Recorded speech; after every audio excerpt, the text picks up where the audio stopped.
What's going on, y'all? Welcome back to another edition of New York Giants Conversation. You know how we do it, man. It's your boy NYG Double Deuce with my A Spoon Coon, Big Pat Sports Talk, and we here to talk New York Football Giants. Today's topic, better or worse? For better or for worse, are the New York Giants better or worse off than they were going into last season? We're going to do all that position by position breakdown. We're going to go into position by position and break it all down. We're going to get into a little on the money or out of pocket, of course, man. And we will take your calls as well. All that and much more right after the intro, man. Hit that like button, get a cup of coffee, get yourself together, and let's talk some New York Giants. Let's go.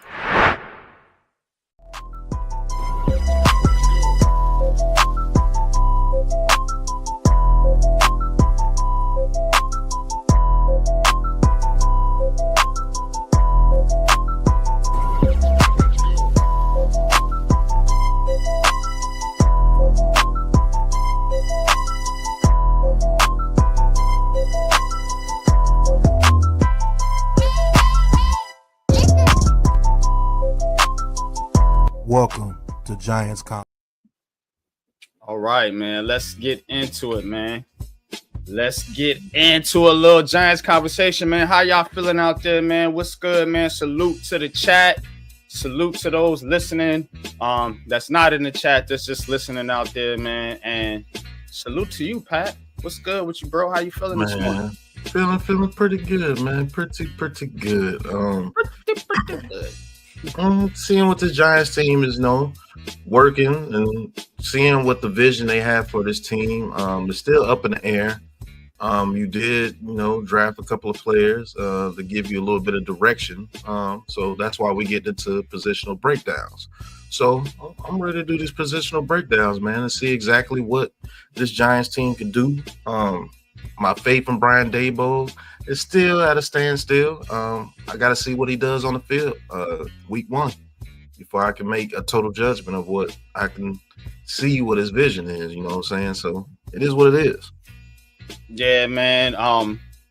Brian Daboll, of course, he always preaches that smart, tough, dependable attitude, of course, because that's the type of team he wants, you know what I mean? Smart, tough, dependable. So let's bring our first exhibit to the screen here. Yeah, there it is. Brian Daboll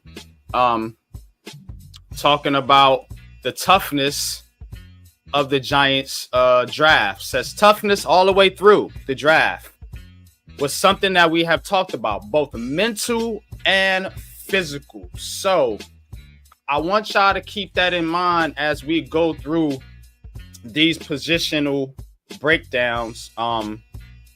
And when we decide whether they got better or worse, I want y'all to focus on the toughness aspect, because this is the type of team that Brian Daboll and Joe Shane and them have preached that they wanted. Smart, tough, dependable. That was the moniker that he gave when he got the job here. So I want y'all to keep that in mind as we go through these positional breakdowns. But let me not be rude. Shout out to the chat, man. What's good with y'all, man? Mosley, salute, bro. What's good with you, man? Hope you doing well today. Hope you tapped in. And hope everything is going good with you. Zay, what's good with you, man? Appreciate you tapping in as well. Definitely hit that like and subscribe button. And we're going to get it in. Go, salute. Yeah. Salute and peace to the tribals. You already know what it is. We're going to get it in today, Ghost. Stay tuned and kick back. And we definitely going to hit y'all with some shit today. Coach, what's good? Salute to you too, bro. Definitely stick around. You know what I'm saying? We want to get some conversations in today. We're going to drop the link here. Maybe a little early today as we get into these breakdowns, because I want to hear from you. This is Giants conversation. This ain't just about me, Pat. This is about the New York Giants fans and the New York Giants fan base, and I want y'all to keep that in mind. Your opinions are all welcome, whether we agree with them or disagree with them. It is what it is. I know y'all don't agree with me. I'm unpopular opinion, goddammit. So let's kick back and let's get it. All right. I told you, smart, tough, dependable. That was what Brian Dable has preached. So for today's exercise, I'm going to get into let's see, where is it at? Right here. This article is from Patricia. Oh no, it's not. It's not Patricia Tran. This is Kamu Bumami. We'll just call him Bumami. So this is from Bumami, not Bumami Jones from ESPN, a different one. Says how each Giants position unit stacks up after the draft. So we're gonna react. We're gonna give like a little reaction, but we're going to give our opinion, and I have the rosters pulled up as well. So we're going to go back and forth, look at the roster, look at, you know what I'm saying, if they got better or worse from last year. We know what they had last year, which wasn't a very good team. You know where they're going to start, so let's get this shit out the way. Shout out to Gene Clemens right there. Coach Gene Clemens. Coach Gene Clemens. Check out his Talk Your Talk interview right here. Definitely go check that out. Go check out his Giants issues podcast, which is pretty dope. Gene Clemens spits his opinions unfiltered, much like we do over here. So definitely a friend of the show. Okay, quarterback. So let's read what they had to say, and then let's give our analysis here. Last season, the Giants featured a quarterback room of Daniel Jones, Drew Lock, Tim Boyle, and Tommy DeVito. Ugh. All four registered PFF passing grades below 68 last year, while only combining for 15 big-time throws and a woeful 24 turnover-worthy plays. The team decided to conduct an entire positional rehaul this offseason with the free agent signings of veterans Russell Wilson and Jameis Winston.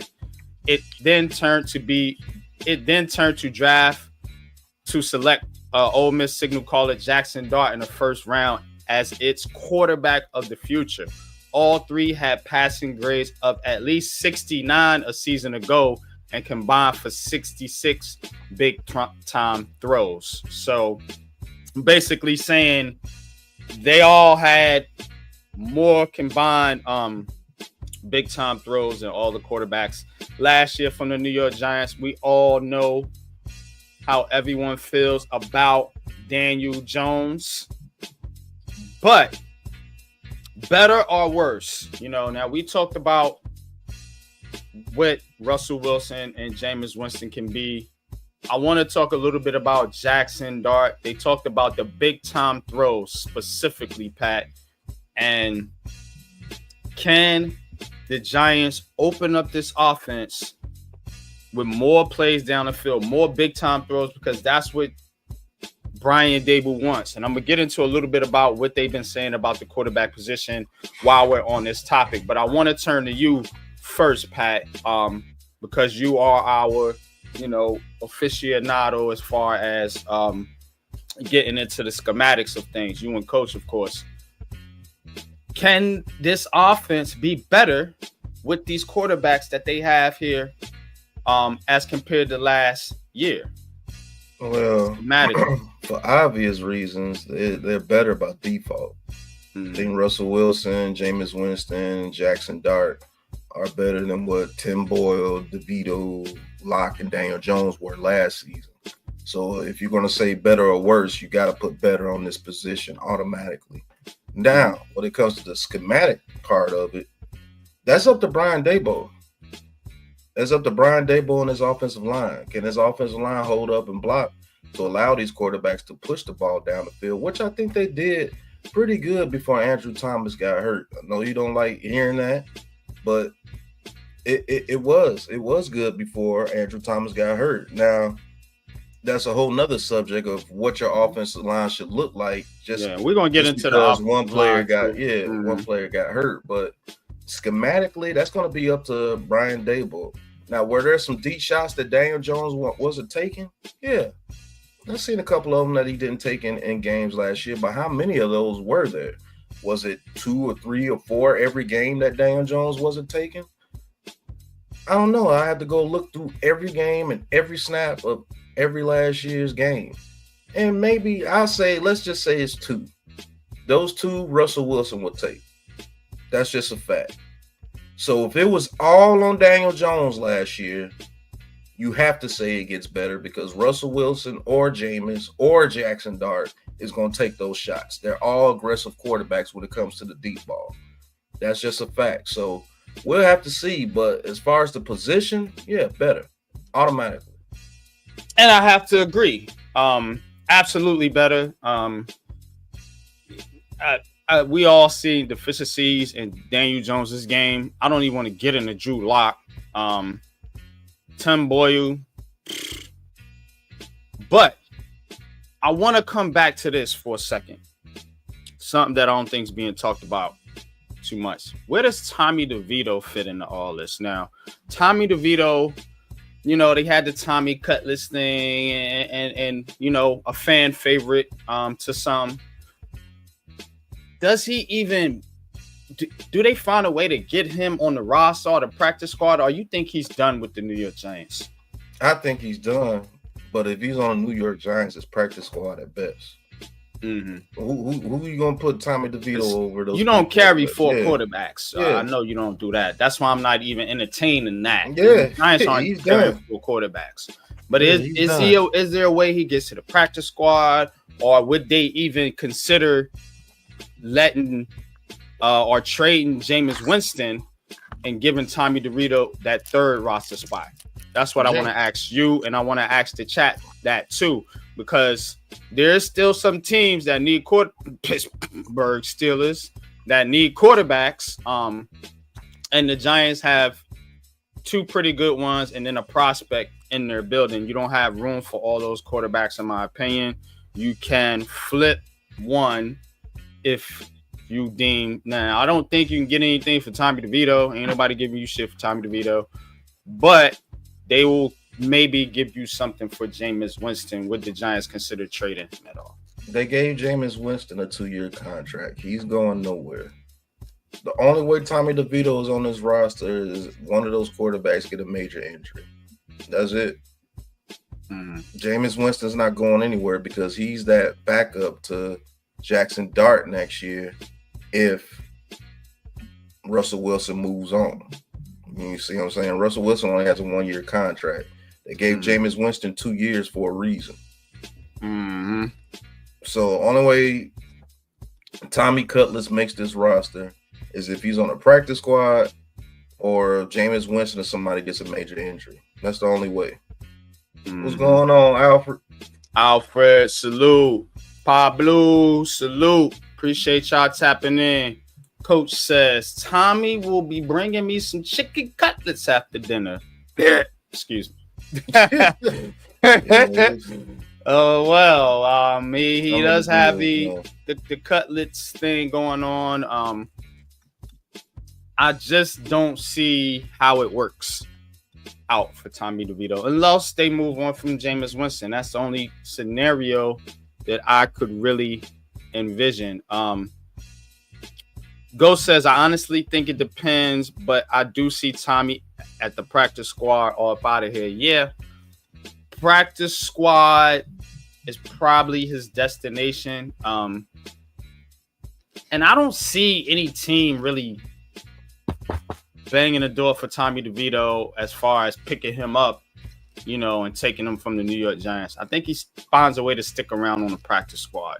That would be my analysis here. So let's move on because quarterback, I think everyone can agree that is a better. They got better there now. Running back. Running back. Let's read what they got to say here. Losing running back Saquon Barkley was a tough pill for New York, and the Giants relied on a committee approach to make up for his loss. Devin Singletary and Tyrone, he said Terrell, it's Tyrone Tracy Jr. combined for 1,276 rushing yards and 9 touchdowns, but also accumulated 6 fumbles across their combined 331 carries.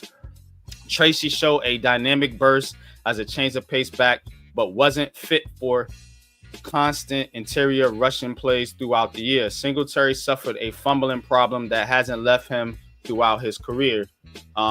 Enter rookie tailback Cam Scatbo, a 4th-round selection who provides a physical rushing style that New York's current backfield lacks. During his final collegiate season, Scatbo registered 1,202 yards after contact.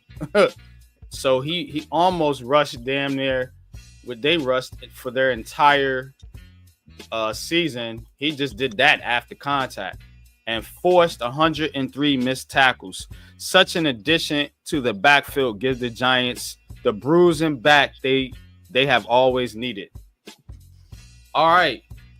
So Bumami says they got better. The major change obviously was bringing Scatbo into the mix. Now, looking at this Giants running game, I've always said I want to see a bruising, tough runner. Giants have always had these types of runners going from Jacobs, Bradshaw. You got guys like Rodney Hampton, Tiki Barber, my man from back in the day, Joe Morris. So the Giants have always had these types of style runners, and they've always had a tough running game throughout their history. I do a lot of stuff on the Giants history. I go back and I look at things. And this is a consistent with the New York Giants. So obviously they lacked that last year with the the New York Minis, New York Mini backfield that they had with Eric Gray, Tyrone Tracy, and Devin Singletary. Now, Devin Singletary, I don't know how he fits in, but I guess he's going to stick around here. The fumbling is an issue with him and Tyrone Tracy. So that is there. But the addition of Scatbo, I do believe, gives the Giants the edge here over last year's team. Obviously, you can move Eric Gray to the back or off the roster. Devin Singletary, you can limit his snaps now. You don't have to feature him as a major part of this running game. I see this as a 2 running backfield with Singletary filling in if there's an injury or if somebody just needs a break. How do you see this backfield, and are they better or worse than they were last year? I think they're better with Scatbo coming in. I think we get better in those 3rd and short situations immediately with this guy. Like you said, he had 1,202 yards after contact, and that's almost as much as Tracy and Singletary had combined last year on 331 carries. And 331 carries, that's not bad. Mm. So what it is that our run scheme is bad. Mm. I don't think it's from lack of tough running. I think it's our run scheme is bad. So we got to get back to what we were doing running wise. But obviously the position is better. 331 carries. I would like to see it between 350, 375, but 331 carries, that's not shabby, bro. So they were running the ball last year. It's just that, they didn't do it consistently. I mean, I think it was running the ball and situational running. That's why I think we lack at, like, situational running. Like, what are we doing in certain aspects? Are we running the ball on first down every carry and allowing the defense to catch a break. You see what I'm saying? Like, we're not mixing it up well. So hopefully we can mix it up pretty well with Scatbo back there, and he's a receiver, so you don't have to take him out on receiving plays. I think we got a nice 1-2 combo. You know what I'm saying? Does it replace Saquon Barkley? No. But Giants fans got to get off that, man. It's been a whole year. Barkley hasn't been here going on the second year. He's not coming back, and that's okay. So we got to do what we got to do with the people that's here, and I think we're better. If Singletary's not touching the field, if Eric Gray's not touching the field, I see JC, what's going on? He said give Eric Gray a chance. I don't think he gets a chance with these two running backs in here. And I don't really think he deserves a chance like that. So it is what it is. Yeah. Shout out to JC NYC. Says, I think Singletary will be by week 5, ends up as a backup with no playing time, just holding a clipboard. I don't want to see Singletary on the field, to be honest with you. I want to see Tyrone Tracy and I want to see Cam Scatbo, and I want to see them kind of feed off each other, kind of like Jacobs and Bradshaw used to be. You have your tough bruising runner, Scatbo, who's going to do what Jacobs did basically, and get those short, tough yardage, wear down the defense. Then you hit him with Tyrone Tracy, who has the one cut ability to, like Iman said, get to the outside consistently. If they do open up the playbook, to your point, Pat. So the Giants did too much running up the middle, running up the gut. What's to their point, that's how you wear down a defense and a defensive line, you know what I'm saying? And start to turn down thirds into first downs consistently, which the Giants weren't able to do. So I do think that some of that is necessary, but I do want to see them run to the outside a little more. And Scatbo can do that as well too. Don't get it twisted. He's not just somebody just pounding it up and down the man. He can get to the outside. He can catch out the backfield, like Pat said. He can run the wildcat. So you might see him do a little bit of that with the New York Giants. So definitely, I think this position is better just with the addition of Scatbo. But to make it really better, I want to see some of these other running backs either push down the depth chart or off the roster, namely Eric Gray and Devin Singletary. Now, there's a running back that we haven't talked about, and that is Dante Miller, Turbo Miller, as he and JC brings it up right on cue. Shout out to you. Turbo needs to beat out Gray. And that's the thing. I don't know if they like Turbo Miller like that. I mean, some of these guys have been on the roster for years and haven't. And you guys got to understand, there's another one we're going to talk about, the wide receiver position. And they kind of been around, but they haven't really, done enough to even either not get on the roster or not get consistent playing time with this New York Giants team. So when you go year after year after year and you don't make it to the roster, you're either not that good or the team just doesn't feel, they can play you over some of the players that they have on the roster, which given the Giants roster, I don't see a lot of standouts here. So if you can't beat out Devin Singletary or you can't beat out what's the other, Eric Gray, maybe you ain't that dude, or maybe they just don't like you enough. So now you can comment on that, because I know you've been a big Turbo Miller fan, Pat. What's going on with Turbo Miller, and should he be on the roster over guys like Eric Gray and Devin Singletary? On my roster, yes. He's that change of pace back that gives you that speed element that you need when you want to get to the outside. You know what I'm saying? Like, and he's a good catcher out the backfield too. I'm like Iman. I just don't think they like the kid like that. You know what I'm saying? I think he was a good pickup, but I don't think they know how to use him. You know what I'm saying? If you sit them over there to somebody like the Lions or somebody, he's the one that could give Gibbs a little bit of a rest. Is he Gibbs? No, but he has a speed element on this team that you can use. You know what I'm saying? Like, I don't get it. Like, we have guys that have talent like this sometimes, and we just never use them.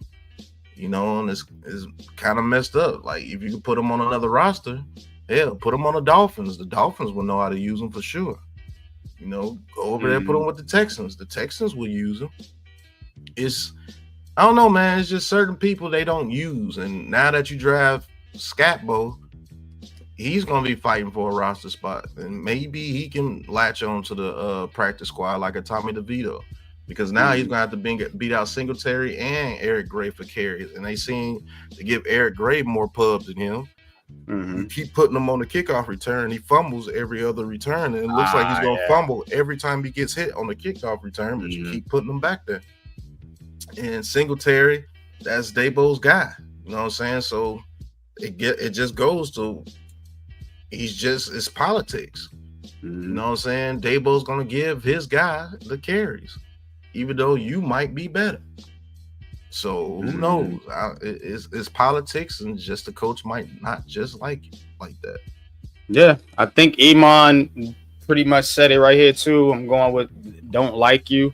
And JC has a point too. Gray was a draft pick, and these guys are gonna value their picks over undrafted free agents or picks of somebody else's team. Coach says, what is Miller like in meetings? I don't know. Maybe he does have an attitude in the meetings, and because obviously they value these meetings and these interviews more than anything else. All right, let's go. And y'all hit that like button, man. Hit that like button. 40 people watching. Please hit that like button. Subscribe to the channel if you're not already subscribed. Let's get to wide receivers. Wide receiver, same. We not gonna do same over here though. Same ain't acceptable to NYG and the Aboriginal Sports Network. We gotta go better or worse. We ain't doing same. I'm not doing same. It's either better or worse. So this answer ain't acceptable to me. Let's break it down. The receiving room in New York remained the same after the team re-signed Darius Slayton, decided not to part ways with Jalen Hyatt, and drafted 0 wideouts this past draft. Malik Neighbors had arguably one of the best rookie seasons in recent memory, despite the carousel of quarterbacks he was playing with. Russell Wilson at the helm will only allow the second-year superstar to maintain his prior production with potential additional upticks. An individual who could potentially have a career breakout this season is Hyatt. I'm still waiting for it. The third-year man thrives off deep threat opportunities, but has only snagged 39 passes in 2 years, with just 8 going for over 20-plus yards. Running back a corpse of Neighbors, Slayton, Robinson, Hyatt doesn't move the needle from the same to better, but it could raise the group's ceiling from a season ago with better quarterback play. So they banking on the quarterbacks playing better to basically justify this same thing. But I'm gonna put it to y'all like this: if you the same and you was bad last year, then you bad. You know what I'm saying? I look at it like this: the same with the production that they had doesn't make them better. And you can argue it doesn't make them worse. But my argument is, if it's the same and you didn't add to it, then I don't think it's going to be any better. So I'm going to vote worse at this position. And there's 2 reasons why. One, you had an opportunity to, I'm not going to say that, but I value that Darius Slayton as a player. I think he's a good wideout. But if you had an opportunity to upgrade at that second receiver spot, you should have done so. You decided to run it back with Darius Slayton, which is fine. But given what we've seen, could they have upgraded? That's one. Two, Wan'Dale Robinson. Pat always says it. 140 goddamn targets. Please. So you have still Wan'Dale Robinson on this roster. Could you have upgraded from Wan'Dale Robinson? I believe so. I believe so. Jalen Hyatt, I think, is a bust. And I think you should have moved on from Jalen Hyatt. That's another one. Malik Neighbors, can't say much about Malik Neighbors. And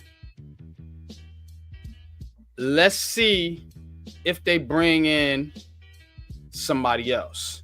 So as of right now, I'm going to vote worse off because you had an opportunity to upgrade and you didn't upgrade.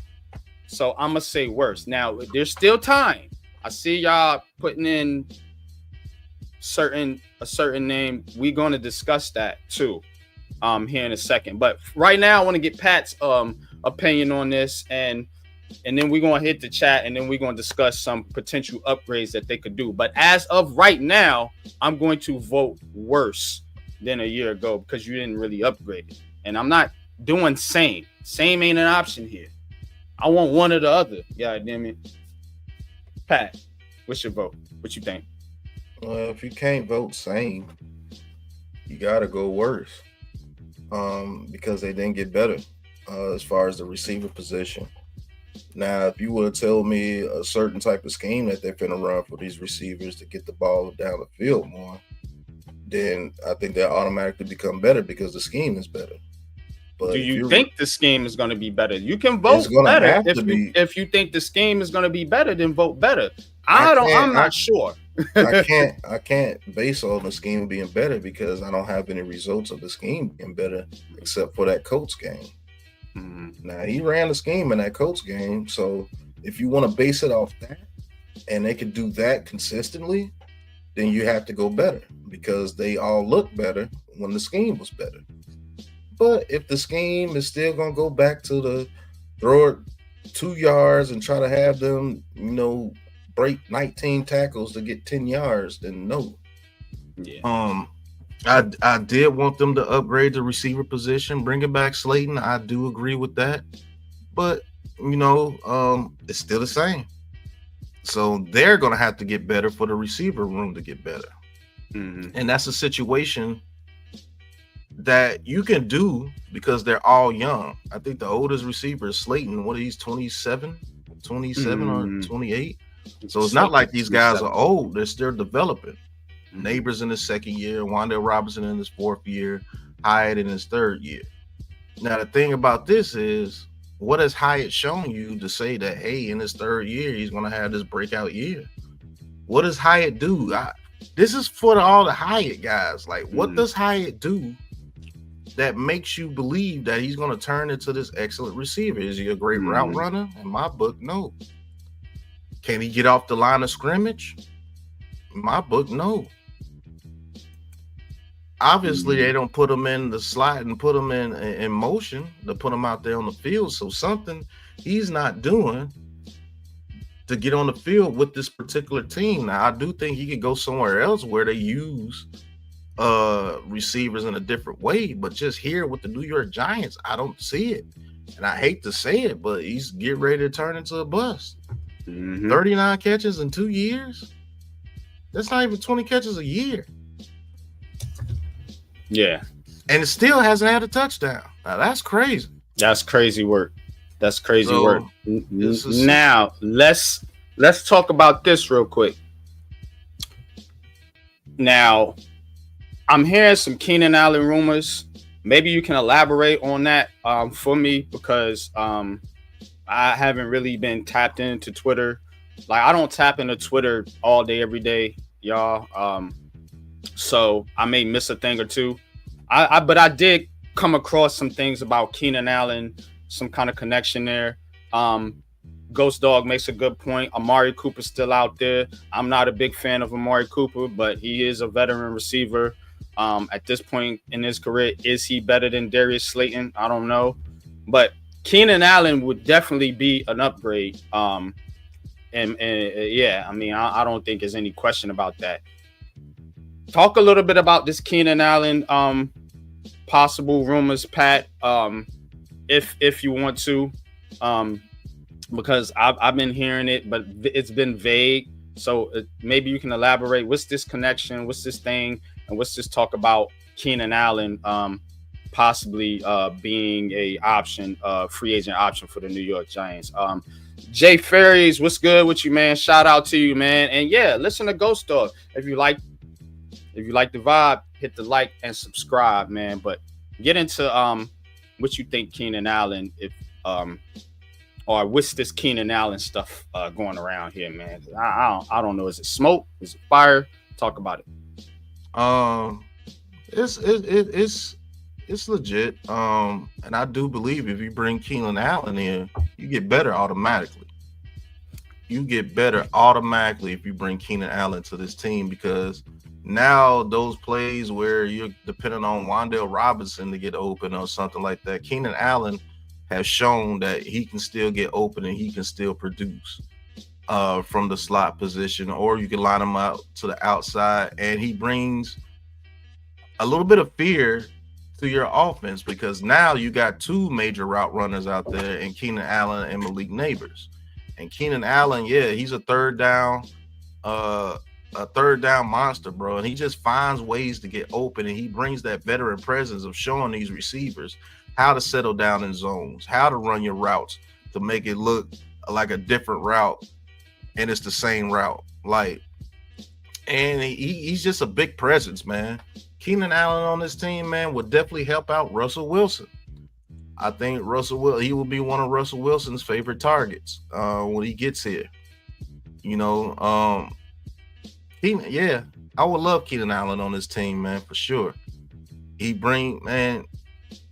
We got to have a dude on this team that can lead this receiver corps. You can't put that all on Malik Neighbors coming out of his rookie year. Mm-hmm. I'm sorry. Keenan Allen boosts this team tremendously. He can show Wan'Dale Robinson how to mirror his routes. He can show Slayton how to mirror his routes. And you can get it to the point where Keenan Allen only has to come in and do some spot duty towards the end of his career, because he's shown these guys what to do in certain situations. Or he's the guy that can take over if these dudes just can't develop. Keenan Allen still got some juice in those old legs. I think he's 33, maybe get ready to go on 34. Or he might be 32. It's one of them. But yeah, Keenan Allen on this team would definitely help this team out tremendously, and it will actually change that worse to better for me. Mm-hmm. Yeah, I think I agree with you there, man. If they were to go the Keenan Allen route, I think it's definitely an upgrade. But is it Jay said he wants, what is it, 2 for 22? That's a steal. So, I mean, how the Giants make this work? You're gonna sign Keenan Allen. You got Slayton. Jay says they might as well cut Hyatt. What do they do? Or how will they employ Keenan Allen, Darius Slayton, Malik Neighbors, and you still have Wan'Dale Robinson? How do they employ? I'm not even thinking about Jalen Hyatt, to be honest with you. It's not disrespect. It's not a disrespect to Jalen Hyatt, but here's the thing with Jalen Hyatt. I don't think he can get off press, and I don't think he's developed as a route runner. Now, you can blame the receiver coach if you want to, because there's an argument to be made there that some of these receivers aren't developing like we want them to. Malik Neighbors is just that dude, so you're not going to give me that as an example. But I don't see it with Jalen Hyatt. He's just a speed dude. And when you have speed in the NFL, guess what? You know, they going to press you. They're gonna press you because they want to throw your timing off, and Jalen Hyatt can't beat that press. You put hands on him, it's like he turned into mush. You know, we watched tape, so I seen it a lot with Jalen Hyatt. Is why he don't get on the field. I've knocked Brian Dable for a lot of things, and I'm not a fan. Y'all know that, but I can't blame Brian Dable for not putting that dude on the field and putting Darius Slayton over him, because Darius Slayton can beat press. He's not consistent. He's not the best, but he can get open. He knows the nuances to be able to do it. Yeah, he knows the nuances and he's a veteran receiver. So I don't see it with Hyatt. I think if you can get Keenan Allen, yeah, but how would they employ those receivers? Just talk about how they would line them up and what could they do with the four that I named. Keenan Allen, obviously, Malik Neighbors, Wan'Dale Robinson, and Darius Slayton. I mean, I'm putting Keenan Allen in the slot and letting him work across the middle of the field, which will allow your other guys to get deeper in routes and catch the ball deep. You know what I'm saying? It's going to make it to where Wan'Dale Robinson snaps come down. That's for sure. Mm-hmm. So that might be the only reason why they don't sign him, because Wan'Dale Robinson snaps come down. When you run 3 receiver sets, I'm putting Keenan Allen in the slot and Slayton to the outside. Mm-hmm. You know what I'm saying? Like, he's a red zone monster. Like, this dude, what is it? A red zone? He is money. Absolute money. It's time for. It's like Giants fans hold on to certain players, and then they'll get rid of other players with more status quicker than ever at the snap of their finger.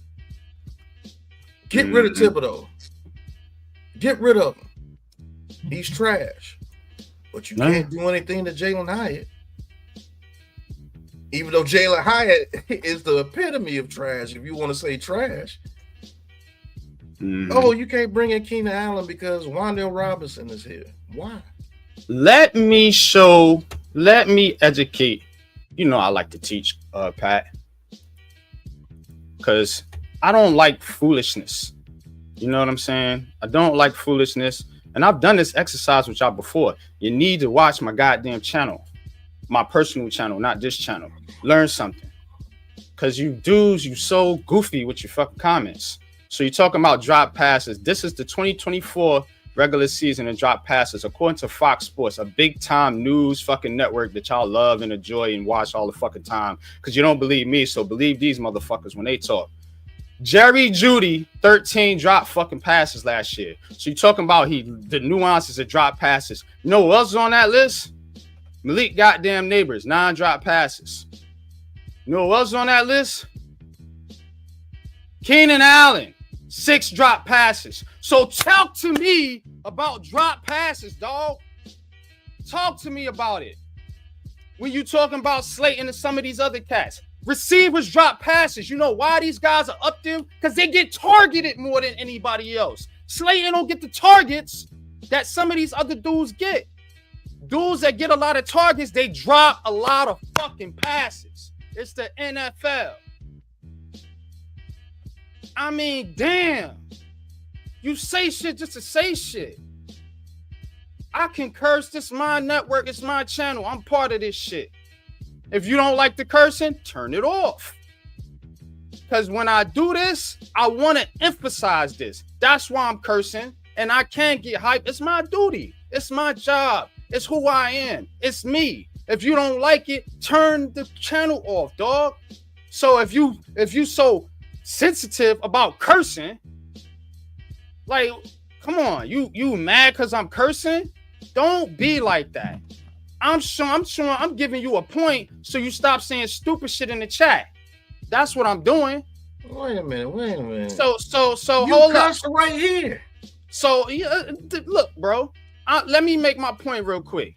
Garrett Wilson, CeeDee Lamb, Jalen Waddle, okay? Jamar Chase, okay? So Stop with the drops. Use another angle. Be smarter than that. Be better. Be better. Why you talking about me? You be better. Come up with better information. Come up with a better take. Yeah, I got 65 people watching, so apparently my cursing ain't offending nobody but you. Go ahead, Pat. Stupid dude. Yeah. When you get more targets, you're gonna get more drops. All the people in top drops in the league, I promise you, are gonna be the top receivers in the league because they get so many targets. You're gonna drop the ball. I made whole videos about Darius Slayton, Rainey. Go watch them. I'm not bringing up the stats now because I'm not getting in a pissing match with you. I'm making it a quick point, and then we're gonna move on after Pat get done. Go ahead. Yeah. You know what I'm saying? Like, Roderick Rainey, he's nothing but a troll, bro. He always trolls. But you be the one crying for Jalen Hyatt, and Jalen Hyatt ain't did nothing. I bet you're crying for Jalen Hyatt. He can't come up here and show you anything about Slayton or anything about any of his receivers. He can't. What makes Jalen Hyatt that dude where he got to be put in the game? What has he done? You can't show anything on film of what he has done. Nobody can show you. You want to know why? Because he hasn't done anything. So if you can sit here and cry for Jalen Hyatt, and then you're going to tell somebody to bring up Slayton's stats. Slayton has more stats than Jalen Hyatt in one season. The league, these dudes that you glaze, that's on this list. Malik Neighbors, our number one receiver, is on this list. And you talking about Darius Slayton? You talk about the two guy. I'm giving you the ones that's dropping passes. So why you ain't talking about them? That's what I'm talking about. You guys are haters. And the definition of a hater is you hate regardless of any of the information we giving you. You hate. You're a hater. That's your job. That's what you do. So I expect this from you. Let's move on. I'm not fucking up my show for you. And yeah, I curse. You want me to put it in the little curse jar for you, Rainey? Soft ass dude. All right, man. Let's get. Gosh, almighty boy. People something else. Actually, yeah. To go with Jay Ferris, what he was saying. Actually putting up almost 800 yards a season in this dysfunctional offense is pretty dope. Why you just keep it a buck? I mean, for real. Let's talk about it, man. But we gotta get back to this exercise here. We're gonna move past the receivers and they drop passes. Let's go to the tight ends this time. It says the same. But let's take a look at it. So the Giants added 7th round tight end Thomas Fadone II to a room that already featured young talent in Daniel Bellinger and Theo Johnson. Johnson and Bellinger show flashes as pass catchers, but were targeted just a combined 55 times last year, with the rookie Johnson receiving 43 of them before a season-ending injury in November. Fadone flashed as a potential chain-moving pass catcher who will likely be a depth piece for the franchise. However, this room's upside probably won't materialize in the receiving game unless one of the 3 young targets emerges. So I think they underselling Thomas Fadone here a little bit when saying that the room is the same, because I think this kid definitely has some potential to add to this Giants receiving core. Now, if you combine the receiving core as a whole, Pat, and you add the tight ends to it, you may say it's an upgrade. Just because I do like this kid, Thomas Fadone II. I think he is first of all, he has size and speed to be a threat in the red zone. He gives you some size in that he can be a better blocker, possibly. I think he can be a combination of Theo Johnson and Daniel Bellinger. Maybe not better. I mean, maybe not better than blocker than Daniel Bellinger, and maybe not a better receiver than Theo Johnson. But I think he can be the combination of both and give you what both do and be more of that all around tight end. Whereas they use Daniel Bellinger as more as a blocker, and they use Theo Johnson more as a receiver. Because 55 targets and 43 of them went to Theo Johnson. So Daniel Bellinger was only targeted 12 times last year. So that's what I'm saying. I don't think they really view Daniel Bellinger like a lot of Giants fans do. But I think with this guy, Fadone, coming into the mix, I think they are better. Obviously, I'm gonna say better here. And they still have Chris Manhertz out there and a couple other guys, Greg Dulcich and Jermaine Terry II, probably just camp guys. But so you still got Manhertz, and I'm gonna be honest with you, unpopular opinion. I could see a scenario where Manhertz beats out Daniel Bellinger, where they cut Daniel Bellinger. There was rumors about this last year. I just don't know if they like Daniel Bellinger like that. Now, if they turn the offense back over to Kafka, maybe, because Kafka was the one who got the most out of Daniel Bellinger in that 2022 season. But with Brian Daboll calling the plays and being in charge of the offense, I don't see it for Bellinger, but I do see it for Thomas Fadone II. And I think for what they're trying to do, I think they got better in that aspect. Because remember, they was trying to do it with Darren Waller, as you mentioned before, Pat. But what's your thoughts, man? Better or worse? Chat, tell me, better or worse? Mosley says same ain't an answer, Mosley. Better or worse? I think they got better considering them getting Fadone. It's really based on what they want to do with the tight end position. They're used to guys like Knox and Kincaid, those attacking type tight ends. And the thing I don't get is you can actually use Bellinger in that type of role. Now, the thing is he comfortable doing that role?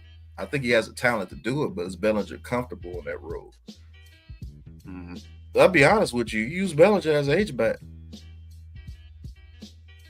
Okay. You keep 4 tight ends, use Bellinger as an H-back, Theo Johnson and Fadone as the attacking tight ends. Bellinger and Cam Scatbo in the backfield. That might be all right. On short yardage situations. You know what I'm saying? Like, you can find a role for Bellinger, bro. And if they put him up for trade, I think they could get a 5th or 6th round pick for him. You know what I'm saying?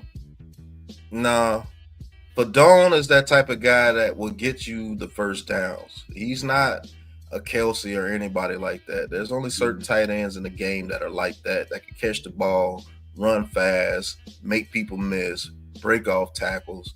I think Fadone is that guy, how they use Alcantara over there with the Eagles. It's the guy that you're not noticing, and he makes that catch and keeps the chains moving on drives throughout the game. He's that type of guy. You gotta look at this game as people playing roles, man. Everybody can't be the number one guy. It's like fans say you gotta be the number one guy or you're nothing. And that's not true.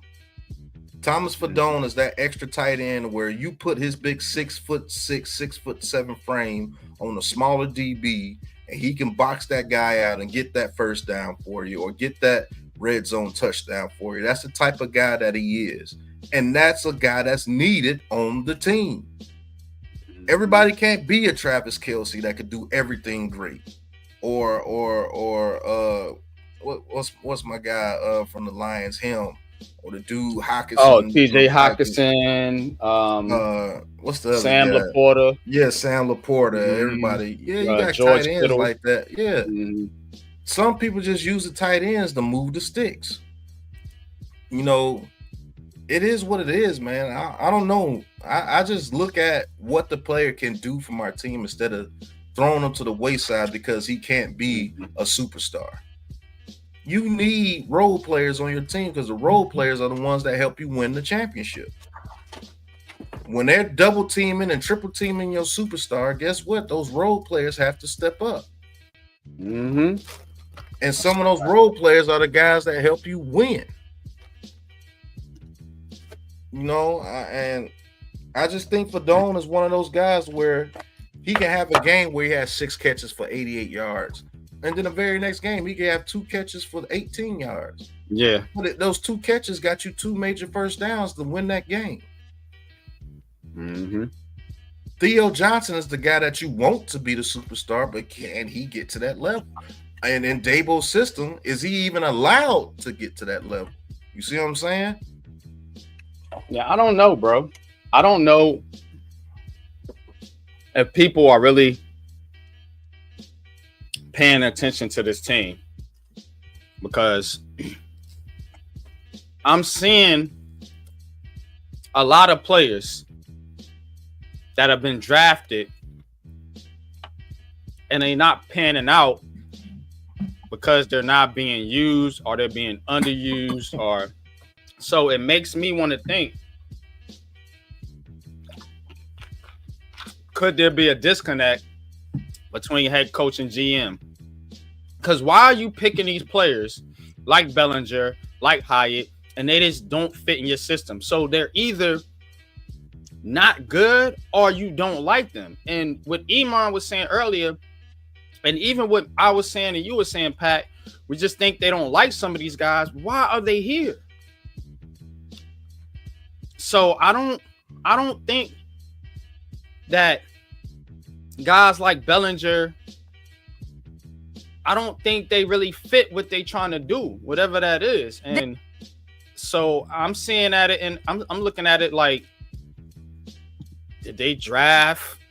Are they drafting some of the wrong fits for their system? And this is why you got to have a system, because the New York Giants just drafting these players, Hyatt, Bellinger, Evan Neal, you know, some of these guys that just ain't panning out.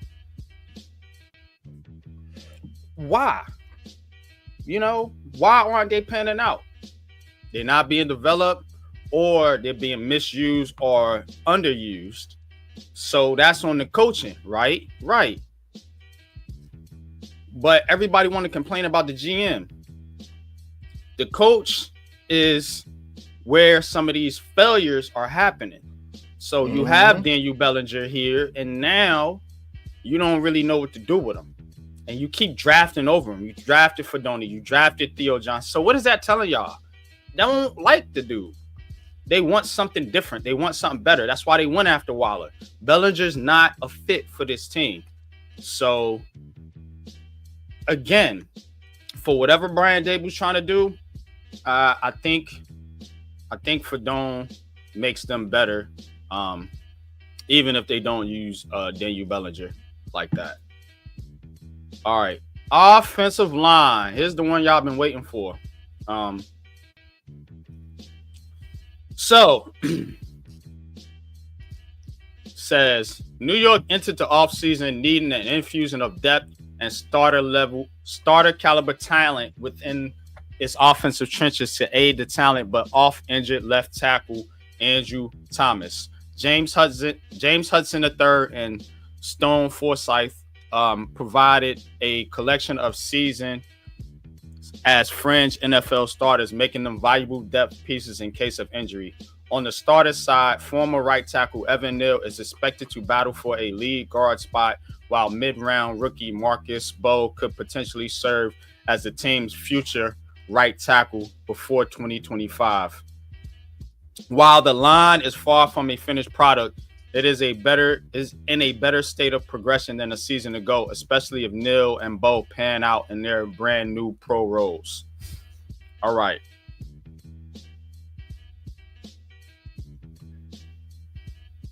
Offensive line. Let's talk about the offensive line, y'all. So they drafted Bowe. Evan Neal is moving to guard. That is reported. We kind of gave y'all that. I did a long time ago, I say. put his ass at guard. And people was like, let's give him a shot at tackle. Gotta give him another shot, NYG. No. Should have had this move last year. Then we wouldn't be talking about this year. Then the guy would already be trained, ready to go. That's a fact. But nevertheless, here we are. So they're putting Neil at guard. Bo, you know, like I told my brother Pat, I think they should put him at tackle, and they think they're going to do that. And the only reason I say that is because it makes your line better. As mentioned in the article, if you have Bo at tackle and you have Neil at guard for the future, you still have Jermaine Illuminor here. I would make Jermaine Illuminor my David Dill, a guy you can put in any spot where you need him. You know what I'm saying? Now, guess what? That gives you two options too, with center and left guard, because you got Runyon and you got JMS. So, and now you got Van Rotten, who can play either one of those spots, whether it be the center or it be the left guard. So you have depth there. So all in all, I think the Giants got much better with just two moves. Moving Evan Neal out of the tackle spot into guard. Now, we don't know if he's going to be a good guard, but I think on running plays, he's going to be good. And Bo to tackle, because Bo gives you that now you got two athletic ass tackles with Andrew Thomas and Bo that allows you to do those pulling plays and get to the outside like everybody wants. Now, also pass protection, I think is going to be much better with guy like Bo at tackle, and maybe you have Illuminor in there at guard. Or if Evan Neal pans out, kudos. That's what we want. We don't want a bust at the 7th overall pick, but he might be that if he don't pan out at guard. We will have to see. But you still have Jermaine Illuminor here that you can comprise a line of Bo, Illuminor, or Evan Neal, whichever one you want to put at right tackle, JMS, John Runyon, and Andrew Thomas. And I think that alone makes this line a lot better than last year.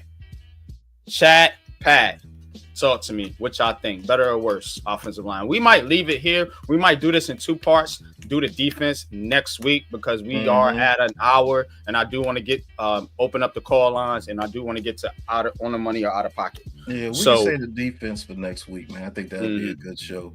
But the end the offense right here, man. I do believe the offensive line got better. I'm actually with you with Bo.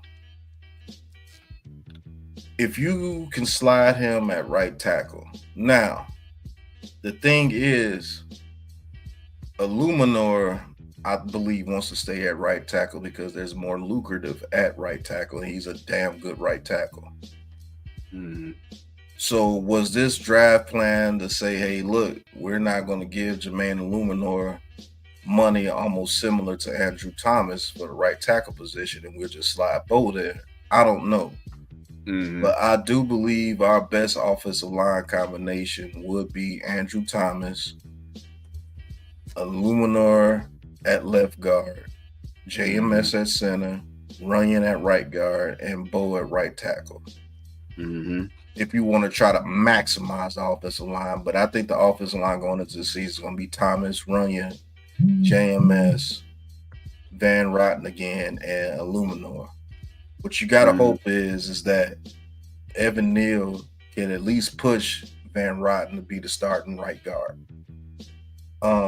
with Evan Neal. And like you said, Evan Neal should have been at guard last year because he would have a feel of playing the guard position last year when everybody was getting hurt and you didn't even allow him to get in the game. Like some of these roster decisions are absolutely insane to me. And you can't blame Joe Shane for that because he's not making roster decisions when it comes to in season. He's not doing that. That's the coaching staff. So is that more on Dabo or is that more on Brasillo? I don't know. Cage is on the Commanders. JYNYC. Yeah, we just found that out the other night. I was like, he's on the Commanders. But yeah, go ahead. So Only way we would know that is if we were in the building. I wish I could be in the building to know who's making the offensive line decisions. Is he taking Brasillo into account to say, hey, I want this guy playing, or is Brian Dable making the decision? You know, so is Brasillo telling Dable, no, I don't want Neal in there because I don't see him better than anybody that I have, Aaron Stinney or a Zulu. I don't know, man. All I know is that we did get better, and I believe this Bo kid will find his way onto the field somehow, some way. I truly do. To get him in the 5th round was amazing. Now, would I want him to be redshirted his first year? That would be nice. You know, get him redshirted his first year and get him prepared just in case Illuminor prices himself out. Because he's going to get a paycheck. That dude's good. Yeah. So I would hate to lose him, but I understand the business part of it because you're already paying Andrew Thomas. You're already paying Dexter Lawrence. Thibodeau was coming up. You're paying Brian Burns. Okereke is coming back up. You just paid Holland. You just paid a Debo. Yeah, it's I don't know. We'll see, man. But I do know they're better. But the scheme can make the New York Giants have to absolutely pay for their offensive line. So if you got to pay Jermaine Illuminor, you have to pay Jermaine Illuminor because the one thing, and people putting it in the chat, how confident do you feel about Andrew Thomas's health? That's true too. So that's very true. Even if you have Bo there, you still need that depth, you know, on your offensive line. Now, given the fact that Jermaine Illuminor can play multiple positions and he wants right tackle money, you can still give him right tackle money and still have Bo as a flex right tackle because he's on a rookie contract. You don't have to worry about paying him. So you can put that money to Illuminor. By the time Bo is up for a payday, maybe at that particular time, you go and you say, all right, Jermaine Illuminor, maybe you make him a cap cut because you got to pay Bo. That's just what the Philadelphia Eagles and teams like Dallas and them do. They have these guys waiting in the wings. But see, you have to make sure that Bo is that dude at right tackle to allow you to let Illuminor move on. And it's going to take him a while to be that. That's what I'm saying. You have to pay Jermaine Illuminor. You have to pay him. And give him that right tackle money, at least in the short term, until you get this line and you feel comfortable about what you're doing on the line. Because, again, you have Andrew Thomas as a concern. So even if you have Bo, you still need somebody to fill in at left tackle if Andrew Thomas goes down. And just to show you guys the money that Illuminor may be commanding, he's not getting Tristan Wirfs money, which is $28 million a year. He's not better than Tristan Wirfs. He's not damn sure not better than Penny Sewell, who's getting $28 million. Mm-hmm. He's not better than Lane Johnson, who's getting $25 million. But Juwan Taylor, Michael Onwenu, Titus Howard, Brian O'Neill, Spencer Brown, all those guys, Terrence Steele, I think he's better than some of those guys. So you might see Illuminor may command between $21 and $22 million a year at the right tackle position. And so the Giants are going to have to decide if they're willing to pay that. And I think you do pay that because of the health reasons of Andrew Thomas. So you ain't paying nobody else on offense. Who you paying on your offense right now? No, everybody's gone. You see what I'm saying? You're not paying nobody in the receiver core other than Slayton, which his contract is minimal. Your quarterback position, your quarterback about to be on a rookie contract, so I ain't got to worry about paying him. And, you know, other than Andrew Thomas, you ain't really paying John Runyon and then be Illuminor. So you just be paying your offensive line, which they need to do because they can't draft very well. Just to land the plane, I think he's going to command between $21 and $22 million a year. And I think he's worth that, because I think he's worth that just because of the Andrew Thomas possibility of getting another leg injury. And he can only bounce back for so many leg injuries and still be the same. You know what I'm saying? So, yeah, we'll see. But he's going to command at least $20 million per year, and that's if you lucky, because he may command Lane Johnson money after Lane Johnson retires. He will probably be the third best right tackle in the league, and that's just being keeping it a buck. I'm showing you the list right here. So yeah, we'll see. It ain't spectacular, that's for sure, man. But I do think you got to start paying some of these veterans and stop trying to be all young at every position. They can cut John Runyon after this season. If you want to run the ball, I think you do need to upgrade from John Runyon. That's my unpopular opinion. Mm-hmm. But if you're trying to play Brian Dable, that Josh Allen shit, then I don't know. I think you can upgrade from Runyon. I do. And JMS. But JMS, we'll see. We'll see with JMS. But I like the 2 tackles, and I like, obviously, Bo. So, but let's switch gears here. Let's drop a quick commercial and give a shout out to our sponsors, the Aboriginal Sports Network. Tune in, man. We got so much cooking here on the network. Basketball, baseball, wrestling, you name it, football. Got shows like this one, Unpopular Zone, Talk Your Talk, Read and Attack, so many more. Knicks at Night. Y'all tap into the ABS network.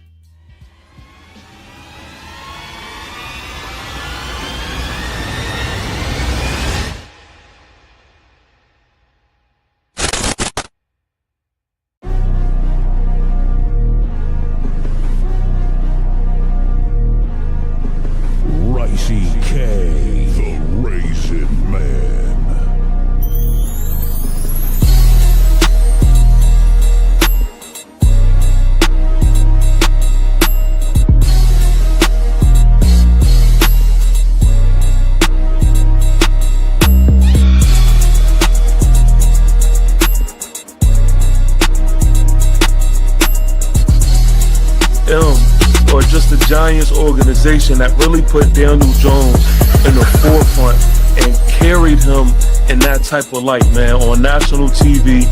$223. The suspension also opens the door for the Texans to release Al-Shahir. Then in 1976, guess who was hired? At T-Spans.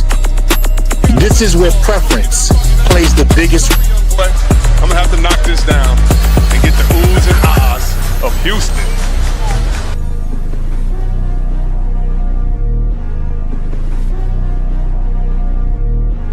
Welcome to the Aboriginal Sports Network.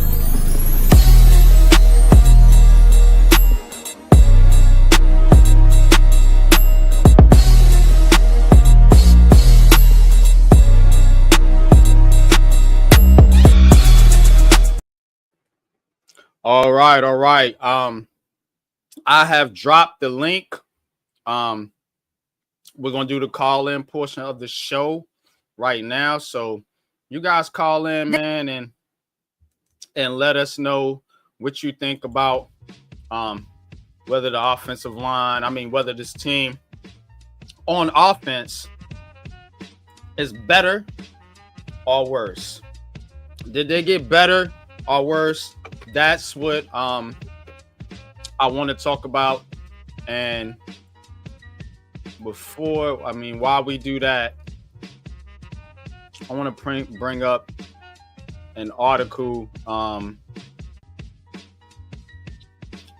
from, let's see, I got here. All right, here we go. Ralph Vacchiano.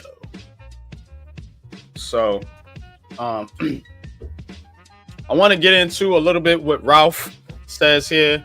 Again, call line is open. Hit the link if you want to come up and chat with us on the New York Giants. You guys can talk about whatever you want to talk about for real. You can go on something else if you want to, or anything you got for us, any questions you got for us. But we'll dive into this while we wait.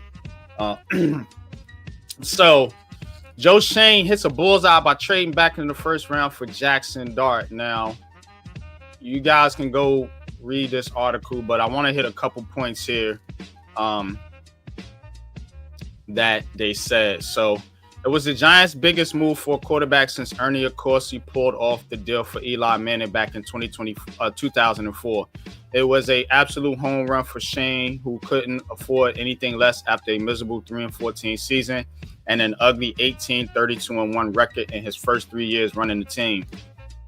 He needed a big, bold strike to ensure he and head coach Brian Daboll had a chance to survive another year. The Giants absolutely needed a promising young quarterback like Dart after their expensive 5-year experiment with Daniel Jones went horribly wrong at the end. The best podcast software is Opus Clip. This is what I want to focus on right here. Of course, they had to be right about the 21-year-old Dart, who broke a bunch of passing records at Ole Miss that were once set by Eli Manning. In his 3 years as a starter for the Rebels, Dart threw for 10,617 yards, 72 touchdowns with just 22 interceptions. That included 4,279 yards, 29 touchdowns, and 6 interceptions last year. While the comparisons with Manning are obvious, those weren't the important ones for Shane and Daboll. According to a team source, they see Dart as their version of Josh Allen, the quarterback they helped groom while they both worked for the Buffalo Bills. Daboll, in particular, fell in love with Dart's big arm during the pre-draft process, the source said, and his Allen-like mobility and toughness. The only big difference is Allen has 3 inches and 15 pounds on Dart, who is still a sizable 6'2" and 223 pounds. So they see Jackson Dart as Josh Allen, their next Josh Allen. He says it right here. Is he the next Josh Allen, dog? Like, No. What is it about these two, Shane and Daboll, that they gotta have the next Josh Allen? And why is it that they see Jackson Dart as any version of Josh Allen? Because as the article says, that 3 inches and 15, I think it's more than 15 pounds. Josh Allen's a solid dude. 3 inches and 15 pounds is a good bit of size. And then his arm is not as strong as Josh Allen's. And we got our first caller. Ghost Dog Blue.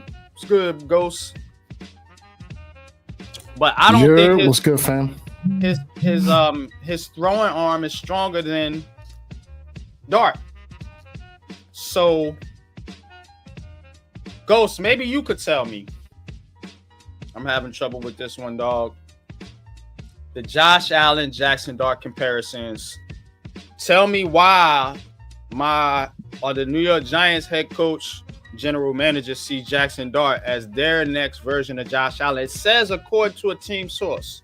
It's what they say. I don't understand it. What am I missing? First and foremost, man, appreciate you for letting me on as always. Salute to you, Pat, as well. Salute to the chat, man. Make sure y'all hitting that like button. But nah, man, it's just, chasing the ghosts. No pun intended. That's just what it is. You know, Josh Allen was his only successful quarterback. Y'all broke it down on the, Unpopular Zone way back when. Brian Daboll's track record to develop quarterbacks is cheeks. Straight up and down. We can go down the list of names, but the only one that stands out is Josh Allen. That's all it is. They're just trying to hold on to, whatchamacallit, accolades of the past. That's why. It's real simple for me. So I just hope it works, especially because, and it's not really the pick, man. I think Dart has talent, but was it worth moving up? Number one. And number two, is Brian Daboll the guy? And if you ask me, I don't have confidence in Brian Daboll at all. But it is what it is. Mm-hmm. So did Daboll make Allen or did Allen make Daboll? And that's the real question, Jay Farris. That's the $1 million question, for real, for real. Mm-hmm. What's your thoughts, though, Pat, man? What? Josh Allen? No, he's not a Josh Allen. People need to stop with that obsession of trying to find the next Josh Allen. Josh Allen is Josh Allen for a freaking reason. There's no next Josh Allen, bro. That dude's 6'5", 250, can run, strong arm, cannon arm, accurate. Now he's a little bit more accurate than he used to be, and he's just a ball player, bro. Stop trying to find the next Josh Allen and just find the next good Giants quarterback. Yeah. Stop trying to compare these dudes to other dudes. It's stupid, bro. Like, he can be the next Jackson Dart. Let him be Jackson Dart. Let him be the tough guy that he is. Let him be the layered thrower that he is, and develop him.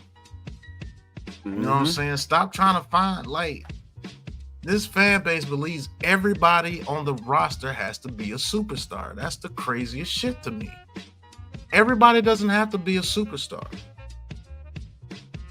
Try to find you a super team. That's what you need to do. What does this guy do that can help this team in certain situations? People don't think about situational football. They don't think about role players. They don't think about time clock management. They don't think about special teams. All they think about is how good my team will be rated on Madden. That's it. That's it. I could go on Madden right now and beat people with the Giants, and you got the Chiefs. You gotta know what you're doing. That's a fact. It's not about who all has all the best players. It's about who's the best team. You can have, just like, let's just say our edge rusher situation. We can have 3 of the top edge rushers in the league at getting after the quarterback, but if none of one of those guys can stop the run, guess what? People are going to run the fucking ball. Why would I pass it with these monsters where I could just run it straight at them and waste the clock and score touchdowns because they can't stop the run? You know what I'm saying? Like, you got to think of it as a team aspect, bro. Oh, he's not rated a 95 or higher on Madden, so he sucks. What are you talking about? It's ridiculous, man. It's like either you a Hall of Famer or you trash with this fan base. Yeah, man. Pat, you think it's a league-wide situation or just this fan base specifically? I think every fan base has the people that do that. But I think this fan base in general is like that. Just, if you had out of every 100 people, maybe 80 of them are like that. Like, everybody has to be a superstar. Oh, he's not Josh Allen. Well, nobody's Josh Allen out there. Yeah, but Josh Allen himself. That's the funny part.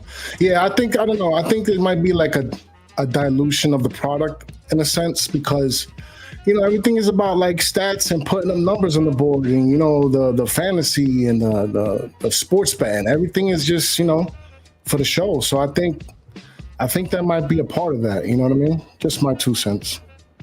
Yeah, that's a fact, man. It's ridiculous. And we got some more callers coming up to the show. Hey, you got JC and Alfred. What's going on? What up, though? going on, brothers? Y'all. What's good? What's good? What's good, I'm y'all? gonna let JC talk first. He came in before me. Good. Oh, you want? Oh, let me talk first. I Yeah, appreciate. I appreciate you. We got y'all all up here, but if we could mute. Go ahead, JC. I'm a mute. Let's go ahead, one at a time, and then all right, we're gonna let JC go, and then we're gonna get to you, Alfred. Then we'll come back. I just wanted to make a few comments. As far as that article, I'll just make a quick comment on it. I think that the media blows it up a little bit more than what it really is. I think that even us fans, content creators, we all, when we scout or we look at players, we all say, oh, well, this running back has similarities to this guy, or this quarterback has similarities to this guy. I think that's how they're doing. Dable has a close relationship with Allen, so maybe, he said, I think that he has a toughness, the way he runs with the ball, try to lower his shoulder. I seen him do a hurdle over a safety, I think. I don't know if you guys saw that. Yeah. So I think if anything, I see like the toughness, the gunslinger, not being afraid to throw it. You know what I mean? That's about it. But I don't think that they're trying to compare like, oh, this is Josh Allen 2.0. And you know what I mean? I don't think it's like that, bro. So that's just my unpopular opinion. And then I did want to talk about really quick here about the receivers. Do you think that it's possible with like Wandale, that maybe Wilson, the way he anticipates and throws people open, that Wandale can actually do better? You know what I mean? Because he's like a little running back. You know what I'm saying? Like if you throw him with anticipation and you're accurate, leading into space, he could really break out, bro. I mean, I think he has something to show. You know what I mean? I think that our quarterbacks have held some of our receivers back with ball placement, anticipation. But that's just, my opinion. I'm trying to see, the line, trying to see, have some hope. You know what I mean? JC, I'll give you my opinion on that. Wandale Robinson had a lot of drop passes last year, so you can't put it all on the quarterback. Now, as Daniel, you think it's the way? You think it's the way he throws it though? Like the way he throws it, like it's like a rocket. Listen, if that's the case, give me some receivers that can catch the ball, because Daniel Jones doesn't throw as hard as Josh Allen or Lamar Jackson or any of those guys, and their receivers catch the ball. It's about how you catch the ball. Can you blame it all on the quarterback last year for the receivers' non-success? No, but there's definitely some blame on those quarterbacks last year. I'm not going to sit here and say that Daniel Jones was perfect or anything. The thing that I think that hurts our receivers the most, JC, is our scheme. It allows the defenses to choke up on the offense, and when you're throwing those short passes and they're not worried about anything going deep, bah! Every time you catch the ball, he's going to get hit. And I don't think we're using Wandale Robinson in the correct role. He's not one of those classic slot receivers like a Cole Beasley or what's my boy's name over there that came from Georgia that went to the Chargers that broke out this year, and I told people he was going to do it. Oh, that dude is nice. Oh, I can't think of his name right now. But it just seems like the way that what's his name? DJ would throw the ball. It was like flat. You know what I mean? I'm not blaming. A scheme is obviously has a higher percentage on what a receiver can do. Thanks, Jay Ferris. McConkey. Yeah. But go ahead, Jason. No, I was saying I just think that the scheme. I agree. I agree that the scheme. But I saw so many throws where DJ would throw it behind or not lead him into space. You know what I mean? So I think that there's a little bit to that as well. That's all I'm trying to say, that maybe Russell or even Dart, I think Dart has better anticipation than DJ and Drew Lock. For sure. I'm just saying maybe not only the scheme, but the way that he threw the ball, like it was always like behind or just didn't lead him into space. He threw him into like coverage all the time, or threw it behind him. You know what I mean? But that's just my opinion, guys. So you're talking about his anticipation on his throws, not how hard he throws, just his anticipation on his throws. Right. That is very true, JC. Anticipation is a huge thing when it comes to the quarterback position because you don't have to have the strongest arm to be successful. If you're throwing that ball to a spot where he's going to be open, that allows him to catch the ball and get yards after catch. I do think Russell Wilson does that better than DJ. So does Jackson Dart. Even Jameis Winston does that better. So I do believe Wan'Dale Robinson can be better with these quarterbacks, but the scheme still has to change because he didn't have any space to lead Wan'Dale Robinson half the time. You see what I'm saying? So if you can create a scheme to where your quarterback can put the ball with anticipation, then yes, I do believe they will be better. I'll give All you right, and I'm done, guys. I appreciate you, and let me know what you think about the whole Josh Allen comparison. I just think it's a little bit blown out. You know? I'll tell you right now, JC, it's dumb and it's lazy. It's out of pocket. Yeah, That's it's out what of it is. pocket. Doing too much. It's lazy because you don't want to do no real research on the guy. It's extremely lazy. I'm just gonna keep it a buck. It's extremely lazy because nothing about Jack Dart is Josh Allen. Just gonna keep it real with you. All right, let's get Alfred in here, man. Thanks for waiting patiently, man. Salute to you, JC, man. That was an excellent comment, man. Excellent analysis by you, man. All right, bro. Thanks for staying consistent, man, in the chat, man, and supporting the show. All right, let's go Knicks. Let's win at least one game. That is true. I think the that's going to be a small tax. I'm all for Boston taking the L any day of the week, so I hope they do. All right, guys. All right, I'll see you guys later, man. All right, man. Take it easy, JC. All right, we're going to bring Alfred to the stage now.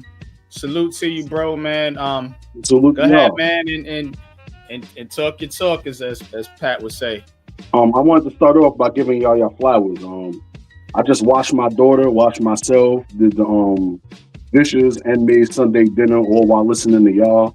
I just wanted to let you know how great this podcast is and what it does for men like me and masculine energy that don't got nobody else to talk to. Y'all give male camaraderie. Like, there's nothing I can find like this on Giants YouTube. You know what I mean? I like when you're all together, ABS Sports, and maybe y'all think y'all go on for too long when y'all do them 2 and 3 hour podcasts. I live for that. I love that. And it helps me get tasks done in the background. I want to give y'all flowers, and that's how I want to start this. I appreciate y'all. I'm glad y'all got those sponsors. I'm glad you got people that believe in y'all because I believe in y'all. That's how I want to start this. You dig? Appreciate you, bro. Thanks, man. Definitely. My main question is, what brand of football in the NFC East do the Giants need to play to get where they need to be? Especially the offense.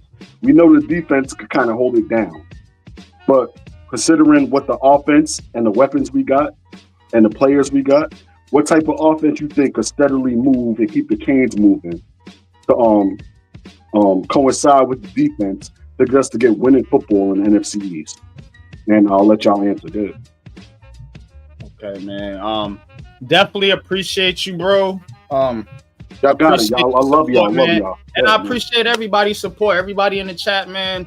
I see the same consistent people in the chat for the most part, man. So definitely, man, I appreciate each and every one of y'all for supporting this show and supporting us on the Aboriginal Sports Network.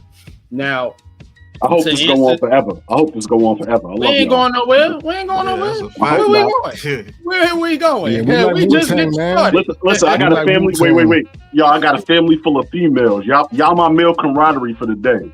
So no, because wait. I heard y'all think y'all go on. Wait for 2. Okay, y'all do a 2-hour podcast and y'all think y'all go on too long sometimes, and I'm like, yo, I need that. I need that. Y'all in the background. I'll be driving. My kids go to school. Y'all in the background, like, you feel me? Appreciate that, man. But to answer your question, the Giants, they need to be the old Giants. And I was talking about this with Pat.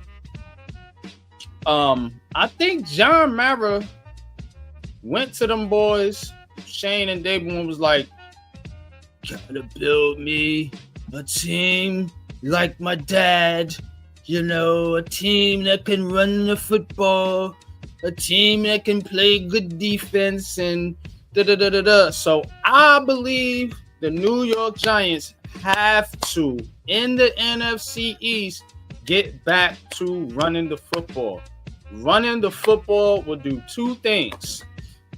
One, it keeps dangerous offenses off the field, like Philadelphia and like the Commanders. You want to keep them off the field. Those are the top offenses in this division right now. Dallas is still working out whatever they're working out, and we're still working out whatever we're working out. So in order to win in this division, you have to play ball control offense. That's how the Commanders was beating the Eagles. Remember when the Commanders had them bad teams and they was beating Philly? They was running the ball and they was playing ball control offense. That's one. Two, it gives your defense with these dangerous pass rushes out there now a rest. So in the fourth quarter, it allows you to close out games because your defense ain't worn out and tired from the offense and going 3 and out all goddamn game.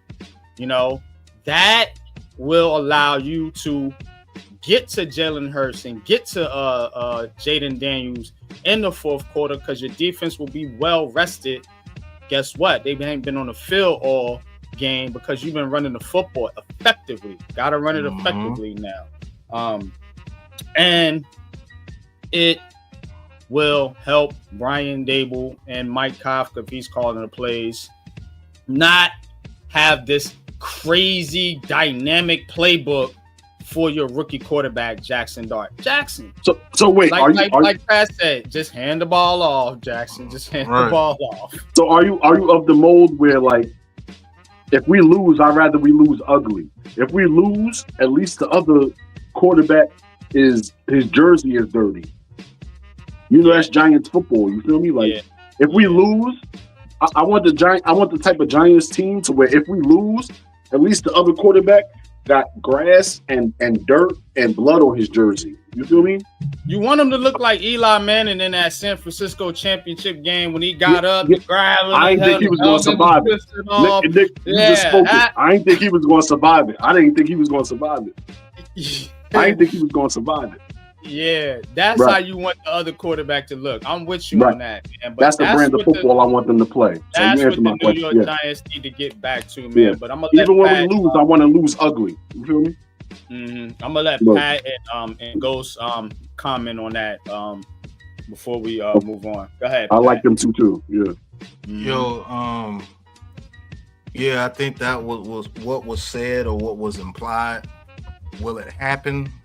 I don't know, because playing smash mouth type offense is not what Brian Daboll wants to do. That is not his brand of football. It's just not. Kafka could get down with it because he knew he had to do it in order to try to win with that team in 2022. But Brian Daboll's offense is get the ball in space and let's create yards after the catch and throw the ball deep. We'll run it when we have to. And that style of football is only going to be good if you have a quarterback like a Josh Allen that can just create shit out of nowhere, or Lamar Jackson, somebody like that. Even a Joe Burrow per se, I put him up there too. Patrick Mahomes, you know. Is Jackson Dart that type of dude? No. He might be able to do it once or twice. Not consistently. You know how hard that is to do something like that consistently, what you see over there, what Josh Allen is doing with the Bills? That is extremely hard. Either you have that or you don't. Patrick Mahomes, to a certain extent, can't do that. There's only really 2 quarterbacks in the league that really do that consistently all the time. And that is Josh Allen and Lamar Jackson. All these other quarterbacks or system type quarterbacks, and Joe Burrow has a little bit of it. You know what I'm saying? Joe Burrow. I do like the boy from the Texans, though. CJ Stroud is not that type of quarterback, though. You saw last year when his offensive line was trash. You saw last year what he was going through. You see what I'm saying? There's only 2 quarterbacks in the league that I know if your offensive line is complete trash, they will still make something happen, and that's Lamar Jackson and Josh Allen. You don't think C.J. Stroud got them boys up there? C.J. Stroud did a very good job, but I'm talking about a certain situation of being a creator. Joe Burrow did it too, though. Yeah, Joe Burrow can do it too. Somewhat, yeah. Nah, he made the Super Bowl. That line was bad, bro. But he had Chase and Higgins and all that. Josh Allen did this with hardly no receivers out there, as far as you know, and he was doing this. He's jumping out of bounds on 1 foot, throwing it back to the inside, throwing touchdowns. There's Pat, only 2 quarterbacks that do that consistently, and that's Josh Pat, Allen. Hey, Pat, I was watching you before. I'm sorry. I'm only cutting you off because I listened to you. Will you judge the Giants weirdly? Because what he just said about Burrow that you agree with. You said the Giants should draft Hunter because how much offensive power. If we have a bad season offensively, is there any part of you that would wish we drafted Hunter? No. I didn't want Hunter on this team, because I know they will use him incorrectly. Now, if they will use him at receiver, like I know that he could be one of the best receivers in the league, that's we're going to try to put him at corner. Yeah. If Hunter came over here and they used him correctly, I wouldn't have mind. Right. But I am very happy with Abdul Carter, considering the circumstances that I know with Shedeur Sanders. Okay, and agree. what Okay. went down with Shedeur Sanders. I know exactly what went down with Shedeur Sanders, but that's a whole nother subject. And it's not what people think. Whatever you thinking, that's not what it is. But we know. it's as far as creating at the quarterback position, there's no Josh Allen, Lamar Jackson out there. That's why those 2 dudes will always be in MVP conversations, and Lamar Jackson should have had his 3rd last year. The only problem with those 2 is when they get to the playoffs, they tend to make certain mistakes that cost them to lose the game. That's the only thing that's wrong with them, and that's the only hump they can't get over. And that hump is a huge one, because those guys are expected to win championships every year because they're that good. That's why I would take a Joe Burrow over Lamar Jackson when it came to clutch time. But as an overall quarterback, I don't think there's any better than those 2 right now in the league. And it's not to slight C.J. Stroud, because he's nice too, but he's not the creator those 2 guys are. You can't even put them in that conversation. So I'm saying down for down, what brand of football do you think the Giants need to do? Like, do they need to be run first? Do they need to be short pass, then sneak the long pass? Do they need to be long pass to open up the run? Do they need to be what's our best route to get a little energy this season? You know what I'm saying? I think this season, when you play your division, you have to establish the run game. Me personally, I'll tell you what I would personally do. That's what I'm asking for. That's what I'm asking for. I would establish the run game first, because I'm that type of coach. If I could dominate you with the run game, I know I can beat you. Especially with, I know my defense could get you off the field. So when I establish the run game, now the play action comes into play, and now I got you wide open, and now I got you thinking. You know, that's how we used to win football games.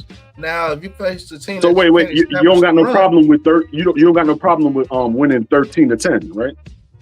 No, winning to win, right? We won 2-0. Yeah, I wouldn't give a damn. We won. Point blank. Coach, what's going on, Coach? Coach got the do-rag on today. Good, Coach. Okay. In trouble today. What's up, Coach? What's going on, Coach? Coach, do-rag game, Coach. Let's go. I'm here so I don't get fined, man. That's all. But I would actually like to see what Coach would say on this. How he would establish his teams as far as his offensive wise, or how he would try to establish his team in winning games. Like, I would like to hear that. Wait, as far as the NFC East though, that's it. Yeah, in the NFC East, throw that in there. I'm old school, so I always look to establish the run. That's always a guaranteed with me. You got to be physical up front. Get into the trenches and move people from point A to point B. Once you establish the run effectively, you're going to force the defense to adjust and put an extra man in the box, which allows you to set a play action, which allows you to attack teams deep. So in terms of my game plan, that's some of the things that I like to do. Now, in terms of my actual game plan, I also play games because I've done my scouting. So I know how a team's defensive backfield is, where their strengths are.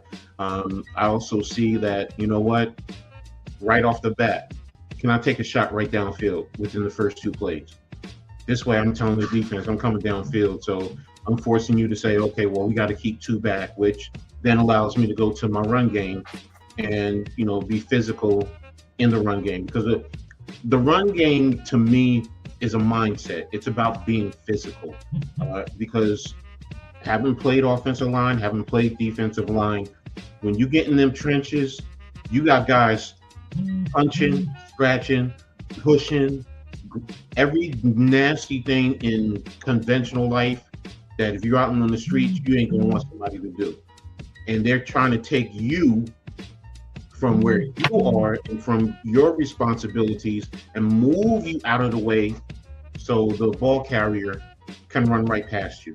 So it's about what you instill up here in your players. So in a game, that's how I like to attack it. If you're talking about prepping to lead up to training camp and everything, I mean, weight room, get in the weight room, get your strength up, do what your strength and conditioning coaches are instructing you. I'm also talking to the strength and conditioning coach because that's also another important factor is that the strength and conditioning is going to work with their respective coaches and they're going to know what type of drills to work with these players per se. Because, if a team is more of a finesse and more of a pass happy, then, maybe you're going to not work as much on your benching and, your upper strength, and you're going to work more on your cardio and agility and things of that nature. So, because you want your guys to be a little bit more athletic. So, but in the NFC East, it's about being physical, moving them from the point of attack, setting up that running game, so that way you can get good play action and you can attack a defense in many different ways. Growing up, my quarterback, Phil Simms, and he did not have elite receivers. Think about that. If you go back and you look in the 80s, he didn't have elite receivers. What did we have? A strong running game. And Phil was good in setting up the play action and attacking you and hitting the tight end and then hitting the receivers. So that's how I look at it. That's a fact. That's how I look at it too, Coach. Yeah, most definitely. So my last question would be, would you rather Jackson Dart, when he does get in, be an efficient quarterback or a big play quarterback? I'm always efficient. If you're efficient, we can win games. If you're not going out there turning the ball over, because I'm making sure my defense is good enough to give me multiple stops throughout the game. If my defense is holding people to 17, 13, 20, 22 at the most, if I have an efficient quarterback with a good receiver like Malik Neighbors and a good running game, I can beat you 24-20, 24-13, 24-10. You know what I'm saying? Efficiency is high on my board with a quarterback. That's just me. I'm not speaking for everybody on the panel. Efficiency or big play? What you got? If you have an efficient quarterback, you can have a big play quarterback as well. That's you can actually have both, because if he's efficient, you're really forcing the defense and you're stretching him. Because he's going to hit the short pass, the intermediate, which is going to set up for you to be able to go over the top and make a big play that way. So if he's efficient, and when I'm saying efficient, you're hitting about, 65 to 65, 70. Yeah. If you're hitting that, you're forcing the defense to really cover. And especially if you're hitting them in the short to intermediate, you're forcing the defense to compress, because now you can go over the top. So if he's efficient. I asked that because I think that's what they're going to try to turn Dart into. They're like, we know you could throw deep. We know you can throw intermediate. We're going to teach you short. You know what I mean? Like, yeah. I mean, he never. Well, he did have to do short, but it was more screens at Ole Miss. So now it's the quick game. I just have issues with any quarterback coming out of a Lane Kiffin offense because they haven't been successful. So I'm not saying the kid doesn't. Please do not think I'm saying the kid doesn't have talent. He has talent, but they're doing the right thing and letting him sit. So let him sit, let him learn. So he's not going out there. He's not getting rattled or anything of that nature. And then you can progress from there. It's just like I said, when you're in a Lane Kiffin offense. I mean, Matt Corral and Sam Darnold are two that come to mind, and we all know that those guys, and then Sam Darnold just got lit. He just got lit. Exactly. He got with a coach who knew how to coach him up the right way. So you saw when John Gruden told him what to do at the snap, how to get people off sides and what to do. Yeah. So I was like, okay, he can learn. Yeah.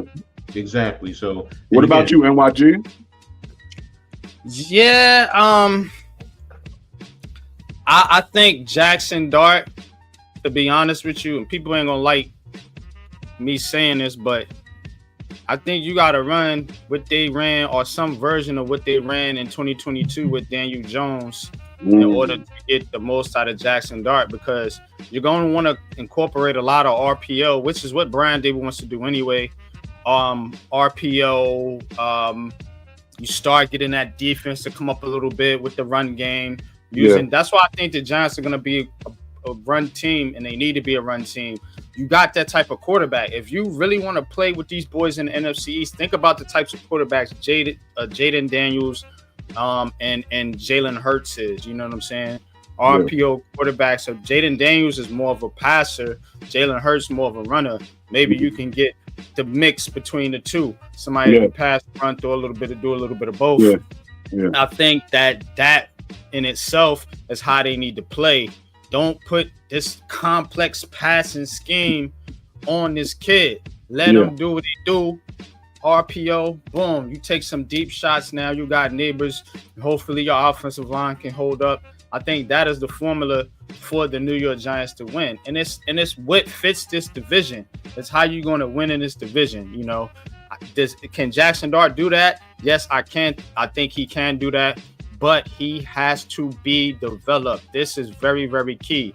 If some people want Brian Daboll out of here, the best scenario is for Brian Daboll to be here for the long term to get the most out of your quarterback, because he's not the type that I think if somebody else comes in here, they're going to be sold on Jackson Dart. This is Daboll and Shane's quarterback. They have to see this thing through, whether Giants fans like it or not. If you like Jackson Dart, you gotta like Brian Daboll and Joe Shane being here with him to see this thing through.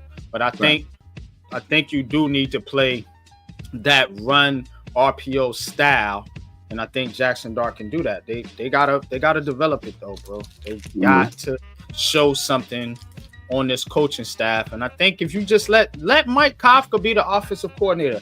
Why can't Mike Kafka be the offensive coordinator? For real. Chat. It's 103 of y'all in the chat, whether you commenting or not. If you want to go steal this, what y'all do, and put it on your own show. Can Mike Kafka be the coordinator for Jackson Dart? Can we have that happen? Yes, he can. Yes, he can. Brian Daboll involved with this shit. I need Brian Daboll to coach the team. Let Mike Kafka know what he's doing. Let him develop Jackson Dart from like he helped Daniel Jones, like he helped Tommy DeVito. Like, let this dude coach. We spoke to him personally at the Senior Bowl. This dude can coach. I watched him get the most out of a college. I watched him get the most out of some of these college kids at the Senior Bowl, at the Shrine Bowl the previous year. Mike Kafka can coach, man. Y'all sleeping on Kafka. Under Andy Reid for 3 years. Come on. Yes, this dude can coach, man. Let him be the offensive coordinator. Let him develop Jackson Dart. I want to see that, man. You know what impressed me about Kafka the most? And then I'm going to let Coach go real quick. You know what impressed me about Kafka the most, man? Is he came from the Chiefs system, and he really built his own system for Daniel Jones. He built his own system. That was something that Daniel Jones, you've never seen Daniel Jones in, and he built the system for the run game, which the Chiefs weren't known for when he came over. And he built a system that allowed Daniel Jones to use his talent the best way that you use Daniel Jones. I do believe Kafka is the best person to call plays for his team, and I am with the chat too. Matt Kafka is a head coach, man. I think people really gravitate to him and take what he says because they know he has their best interests in mind. I don't have to be a certain type player for me to be included on the team. He can use me the way I can be used. So, I mean, but go ahead, Coach. Well, and what, Jay, I just wanted to ask you because you said let Kafka coach and let Kafka coach and let Gable be the quote unquote head coach. Okay. Yeah. But you're not talking about play calling game day. Am I correct? Like kind of like Kafka. That needs to be Kafka. That needs to be Kafka. I'm asking what I just want to know. I want him to be I want him to be the game day play caller. Yeah, and I want him to be, I want him to help develop the quarterback specifically. I'm with you, NYG. I'm with you, NYG. I feel like, and I've seen this in person, Coach. This guy does well with quarterbacks. Yeah. What was some quarterbacks on that team? He had balling, Pat Tyler Elzheimer. Yeah. Yo, this dude was balling with coaching. Well, I know Tyler Shuck was balling with Kafka. Kafka proved that he can coach because look at where did he come from and who was the quarterback there, and he contributed into his development. So I'm not saying he can't coach. My biggest thing was the play calling, because as an OC during the course of the week, the head coach, even though people don't understand this, the head coach still is going around from the different meetings and doing everything, and so the OC and the DC are really the ones who develop the game plan. Now they will talk to the head coach and get his thoughts because he's looked at the film, but the actual plays, the situational plays, the OC is the one that develops it, and that's why, like if you look at Kansas City, Andy Reid is usually calling what his OCs have called. Now he'll give them his input, but they're the ones that develop the plan. If we're in the minus 30 and it's in the second quarter at this time, we're on this hash, we're going to run this play, or we're going to have these sets of plays to run from. They're the ones that set those up for the play call or whoever it is. So that's why I wanted you to clarify for me what you were saying in terms of, is it more play calling or is it just you want Dable to just be the head coach? Don't worry about anything else. Be the head coach and let your coaches coach. Because some of the biggest things a head coach does, especially a first-year head coach or a first-time head coach. I think is going on in that building, Coach. Not to cut you off. Mm-hmm. A game plan throughout the week is, I believe, the way it went because I did it when I was coaching little league and summer high school. Is the head coach tells you based on his film watching that other team a game plan that he wants built in order to beat that team, and then the coordinators come up with that game plan, and then in the middle of the week after their practice and everything, if any tweaks need to be made, if he sees that any tweaks need to be made, they'll come together and be like, okay, I need this to happen on third downs because they're very good on third downs. What plays do you have and what plays do we have in our playbook that can take advantage of this?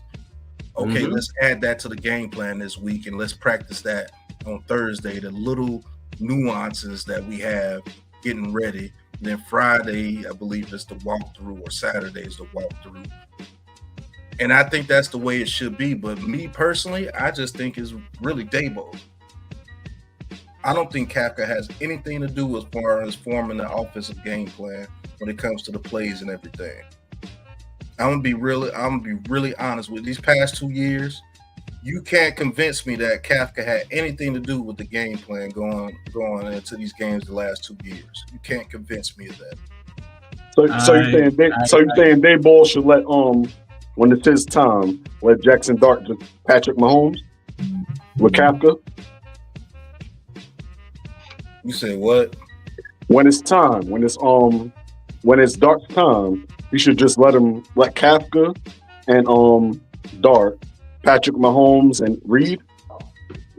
What I think Daboll wants too much control because he wants the credit for being an offensive genius.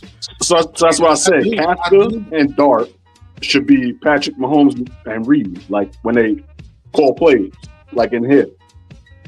Yeah. Yeah, I agree. Kafka was the passing game coordinator, so he had ability of making passing play calls and everything with the Chiefs. What I truly believe is going on is Daboll has his plan, and Kafka is just sitting there and be like, okay, well, according to what you want to do, this play might work. You see what I'm saying? Right. I don't think he's able to be an offensive coordinator. I know coach might disagree, but I don't think Kafka has really anything to do with the game plan because it shows it's dramatically different from what it was in 2022. Dramatic. Right. Well, Pat, again, that's why I said you go to the head coach and you find out what they want to do. Because why I say that, you're saying it's Daboll's play call system play calling that's being set up. But what I'm saying is because that's so much to develop a play calling system for a game takes a lot of time. And if Daboll is doing that, then he's to be honest with you, he's being derelict in his duties as the head coach because you have other responsibilities that you have to do. Yeah. Now, is he telling Kafka what he wants? Is what I'm saying, and I think we are saying the same thing. It's just that you know what, Daboll is, and like I was alluding to initially, I said as a first-time head coach, the biggest mistake you make is you take too much control and you try to put too much power of what you're trying to instill in the whole organization instead of sometimes trusting the coaches that you have, telling them what you're looking for and let them do it. So I get what you're saying in terms of Daboll. Yes, I agree. Daboll is putting too much of himself in the offensive development of the plays, but the actual during the week of putting all the plays together on the play sheet and all of that, no, I think that is Kafka. He's just doing what putting plays on a play sheet, but you have no control of what plays. You're just picking the plays that Daboll told you to get and just put them on the sheet and be like, "You like this, Daboll?" Yes. Okay, cool. Give me the sheet. You see what I'm saying? Yeah. Yes. Me personally, I'm letting my offensive coordinator create a scheme based on what I have seen with these other teams because I have to be a film coordinator for both sides of the ball. Exactly. I have to be able to go into my defensive room and be like, look, these dudes here on offense, Joe Burrow and them, they do this on third downs. Create me a scheme to where we can stop that on third downs. And if they tweak it, which I think I know which they will tweak it when we start to stop it, I want you to put this in there in place too. So that'll be an audible for my middle linebacker when they start to try to go to the other thing that they do on third downs when you stop this. And then when you stop that, they may do this. And so I put this in place. You see what I'm saying? Yes, no, I agree with you. And that's what a head coach is to me. Supposed to do. Yes, the head coach is supposed to do that. He's supposed to sit there. He's supposed to give his input. He's supposed to let his OC and DC and special team coordinators set up the game plans. He's supposed to also allow his other coaches, the positional coaches, to give their input on what they're seeing because they're watching film. And then you also, which most people don't understand and don't know, is you talk to your quarterback. What plays are you looking for? What plays do you like? I know you watch the film. And your middle linebacker, or your key play caller on the defense, wherever it is, whether it's safety or a linebacker, what are you seeing? What do you like? What do you don't like? Talk to me. And then you incorporate. That's where I think the coordinators are more important because they're going to be able to deal with those positional players because that's their side of the ball. And that's what I'm getting at in terms of, to what your point, Pat, Daboll is putting too much of himself into offense instead of, you know what, after. It's all about the offense. Why do you think he always scapegoats his defensive coordinator? Yes. And a good head coach develops your coordinators to move on because that's a reflection of you. That is a reflection of you, and you always want that. I mean, people don't want to hear that, oh, I want continuity or this and that. No, I want to develop my coaches because if I have good positional coaches, I want to elevate them to a coordinator position. So this way, and when their time comes, they move on. And if I have a league full of all my former coordinators, I'm going to the Hall of Fame. Exactly. Andy Reid. You see what I'm saying? Yes, exactly. Tom Coughlin, you know, all those guys. Man, those 49er staffs back in the day, those Packers staffs back in the day with Mike Holmgren. The Giants back when Parcells was the head coach. Yeah, Parcells has a tree out there. You know, so you get Sean Paytons and people like that when you're really being an actual leader. I think we have a guy that has an ego and wants all the credit. And that's just going against yourself because people like Andy Reid don't have to do that because they're just that good. Exactly. And he has the up. Why you think he always got a dope defensive coordinator that can handle all that stuff by themselves? Spagnuolo can handle that. You're not as good as a play caller as Andy Reid. You're not on that level. That's what he wants to be. Or Sean McVay. I know Sean McVay is not going over there to the defense all the time telling the defense what to do. He has faith in his defensive coordinator. But I know he has some say. He focuses on the offense, but he does go over to the defense and say a couple of things. And he allows his offensive coordinator to do what he wants to do as far as the game plan that he wants to get out there. You know what I'm saying? Then you have certain coaches that are totally CEO. Like I believe my guy over there with the Lions, Dan Campbell. I think he's a total CEO. He doesn't have a specific side of the ball that he specializes in, but guess what? He specializes in getting mofos ready to play. That's what he specializes in. Iron fist. You know what I'm saying? Like, you're going to listen to me because I'm that dude and I know what wins games. And my offensive coordinator, defensive coordinator is going to put you in the right position, listen to what they say, and I'm going to oversee what's going on. That's the type of coaches that I like. I know NYG like those type of coaches. I don't. And most defensive coaches are like that. You see what I'm saying? Most defensive coaches are like that. It's those hotshot offensive coordinators that get you messed up. You know what I'm saying? But a lot of defensive coaches are like that. They're just commanders, per se. But NYG, I know it's getting late in the stream. You got anything to say on this section here? Man, we done talked so much, NYG done left. But listen, a CEO head coach is just what I would be. And I don't know if it's the correct way to coach. I don't know if it's the wrong way to coach. I just know it is a way to coach. And the way Brian Daboll is doing it right now, wanting the credit, because for some reason he wants that credit of being an offensive guru. He does. You can look at him and tell it. You can look at him in his meetings and tell it. But you're not on a team that allows you to do that. You see what I'm saying? You're in an NFC East where it's CEO head coaches.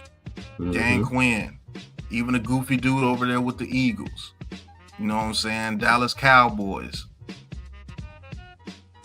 Their head coach is what you say always hold them back, right? Because he always gets a head coach that could be controlled. You know what I'm saying? So, I mean, you can laugh. I mean, people can laugh at the style that I'm saying, and you got to be offensive wise, get with the times, old man, or whatever you want to call us. Oh. Nah, it ain't old. It's what works. We got ages. That's exactly now. what he needs to do. Now, bro. Right. Man, listen. I just think a CEO type head coach is what you need in the NFC East. You can get away with that in certain divisions like the NFC South having an offensive minded coach because they don't play no defense over there anyway. Well, I'll say this, Pat. It Let me depends ask you on the this. coach, though, because I was gonna say real quick, Coach, is Nick Sirianni a CEO head coach? Is Dan Quinn a CEO head coach? I say yes to both. Yep. Oh yeah. Definitely Nick Sirianni. What? Man, look. Sirianni's like Barry Switzer. Exactly. But he's a CEO head coach. He's not a very good one, but the talent is so immense on that squad. You know, shit, I could go out there, head coach the Eagles, and we'll win and get to the playoffs. It's almost like on autopilot. Right. It's really like driving by itself, man. So we're gonna get to on the money or out of pocket here. And then we're gonna wrap the show up. Now, man, I'm telling you, with this New York Giants team, it's gonna be a lot of things coming out. There's a lot of optimism going around with the New York Giants. Strangely enough, because they didn't make a certain move that people not go back to. Now all of a sudden everybody's happy. Yeah, let's go Giants. We're gonna kick some ass and shit. We still getting people that get out of pocket from time to time, and we gotta check them over here. Or they may be on the money. Before we do that, though, I need you guys to go check out Heart of the City. Me and Coach are back, man.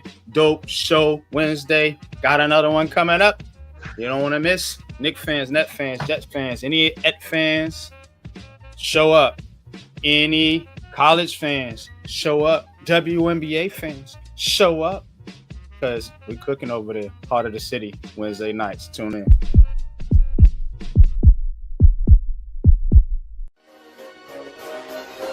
Ricey K, the Raisin Man.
All right. Here we go. Y'all know what time it is. Hey, shout out to Alfred for coming on the show, man. Salute. Appreciate you, bro. Appreciate you, man. Definitely, Salute. man. Appreciate having you on the show. Now, like I said, it's not always gonna be Giants related. I just grab shit I see, and I want to ask y'all on the money out of pocket. Jaden Daniels, Joe. Shout out to Joe. Jaden Daniels, 2024 production is nearly identical to Kyler Murray's average season in the exact same offense. Of course, we're talking about the Cliff Kingsbury offense, who was the old coordinator for Kyler Murray, or the head coach for Kyler Murray, now the offensive coordinator for one Jaden Daniels. Same system, same stats, despite Washington's crazy easy schedule. Food for thought. It's Joe out of pocket comparing Jaden Daniels to Kyler Murray. I think this is a good one. Y'all let me know. On the money or out of pocket? Jaden Daniels production exactly the same as Kyler Murray, but everyone's saying Jaden Daniels is a top 5 quarterback, while a lot of people are questioning whether or not the Cardinals were smart for giving Kyler Murray a contract. I'm going to give you an answer that will be a first on the money or out of pocket. TBD. To be determined, because that is an absolutely great analysis. Those things are very identical. And Jaden Daniels had the advantage of being a rookie, not knowing what he can do, and a very easy schedule. So you're going to have to see what he does coming up in his next season. You know, so yeah. You're going to have to see. Ghost, what you think, man? On the money, out of pocket? Nah, man, TBD. Like Pat said, I couldn't agree more. Exactly what I was thinking, because, you know, this is Jaden Daniels' rookie season. We got to give him a couple years to see if it, you know, if it balances itself out, so to say. Because you could look at the stats and be like, yeah, they're similar, but we're basing this off for 1 year. Just, you know, give it like 2 more is all I'm saying. So, yeah. Coach, on the money or out of pocket? Comparing Jaden Daniels to Kyler Murray. That's not what I'm reading out of this. And that may just be me, because based on the wording, Jaden Daniels' 2024 production is nearly identical to Kyler Murray's average season in the same exact process. I'm asking you the question. That's why this is on the money or out of pocket. I'm saying, is it on the money or out of pocket? I think it's on the money. Comparing. There you go. There you go. I mean, same system, same stats. Heck, both Heisman Trophy winners. I mean, if you want to talk about it. I mean, the only difference is Jaden Daniels is taller than him. That's about it. It's like X is hating on us again. Yeah, I see. We almost done with the show though, so let's let. I mean, maybe it's just me. So, but so I'm gonna say I agree with Coach. I think it's on the money. I think it's on the money because you gotta understand it's the same system, same coach, same style of quarterback. Now, will he have the same career as Kyler Murray? No, I think Kyler Murray didn't have a lot around him. It wasn't the right situation, I think, for Kyler Murray coming into his moving forward past his rookie season. Of course, you know what happened over there with Kingsbury and everything, but I think this is on the money comparing the two, because somebody did something similar I think about a year ago with Daniel Jones and Trevor Lawrence, and it kind of turned out to be on the money. Yeah, again, I remember that one. Trevor Lawrence ain't that dude. You know what I mean? But we shall see. We shall see. Now, let's get to the next. All right. So here's a little giant stuff for you guys. This is what I like to see. Our wide receivers don't gotta feel awkward no more. So everybody talking about the swag and the aura of Jackson Dart. You see him throwing up the bull horns in there at the Kentucky Derby with Wan'Dale Robinson. Jackson Dart trying to show a little swag here. Is Jackson Dart and this fan base on the money for allowing Dart to kind of show his swag, but downing Malik Neighbors and Sanders? Same situation. Jackson, I've seen a lot of stuff with Jackson Dart. I mean, the bull horns, the chain, the glass, the ring.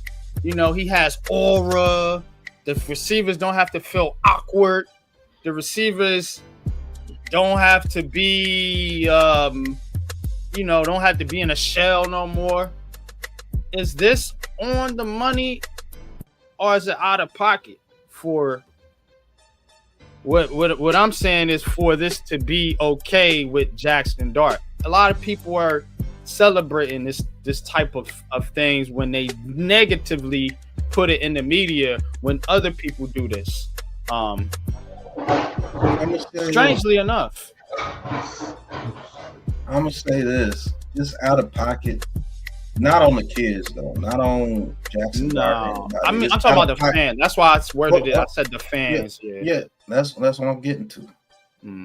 It's out of pocket for the fans to say all that stuff that they said about Shedeur Sanders, but allow him to do this and not say anything about it. It's out of pocket on them. It's on the money with the quarterback and the receivers. I do think the receivers will be able to come out a little bit more as far as being more expressive and everything on what they want to do. But it's not like Daniel Jones is the type of quarterback that was just stopping them from being them. He just wasn't good enough to run the system that they had over there with the Giants. And he wasn't good enough on the field. But they're going to express themselves regardless. Can he match their energy? Yes. If you want to say that, yes, he can match their energy. I told you, this dude's Jekyll Hyde. He's different on the field than what he will be in those meetings and everything. They will have him trained to be the Giants quarterback at the podium, but he will go out there and play a certain way. That's why I'm saying I want to see what John Mara does with this kid, where you allow him to be him on the field. He's going to do everything he's supposed to do off the field, but him being on the field, you got to let him be him. But Giants fans are way out of pocket because of Shedeur Sanders' backwards hat and him showing his watch was out of pocket to y'all. There's no way you should allow him to put pictures out there like this and not say anything bad about it. So Giants fans are out of pocket, but the players, they on the money, man. I think they're going to match each other's energy. Ghost, on the money or out of pocket, man. These Giants fans, they love this from Jackson Dart, but they hate it from Malik Neighbors. Malik Neighbors getting slack now too, and of course, one Shedeur Sanders, who we've talked about over here. Yeah, I'm also a little worried with Malik Neighbors, especially with that interview the other day with the 7 p.m. in Brooklyn. I think that might be get blown out of proportion. Just give it a little time. But that being the case, I'm actually on the money with it, man. It's to be expected from the Giants fan base. They've been crying and complaining about having a quarterback that can, have the swag, have the aura. I mean, I can't really be mad because I'm kind of in that same boat, although, I would have rather had it under different circumstances. But not to get too crazy into that, it's on the money for the fans specifically, because they've been crying about this quarterback situation for God knows how long, even since the late days of Eli over here at the Giants. So on the money for the fans, and despite the situation, I gotta say I like to see my receivers, getting some kind of repertoire, some kind of camaraderie with their quarterback. So despite I say all this to say silver lining, on the money with the fans and on the money with the players. So, what about you, Coach? How do you feel that this comes off? This is it on the money or out of pocket?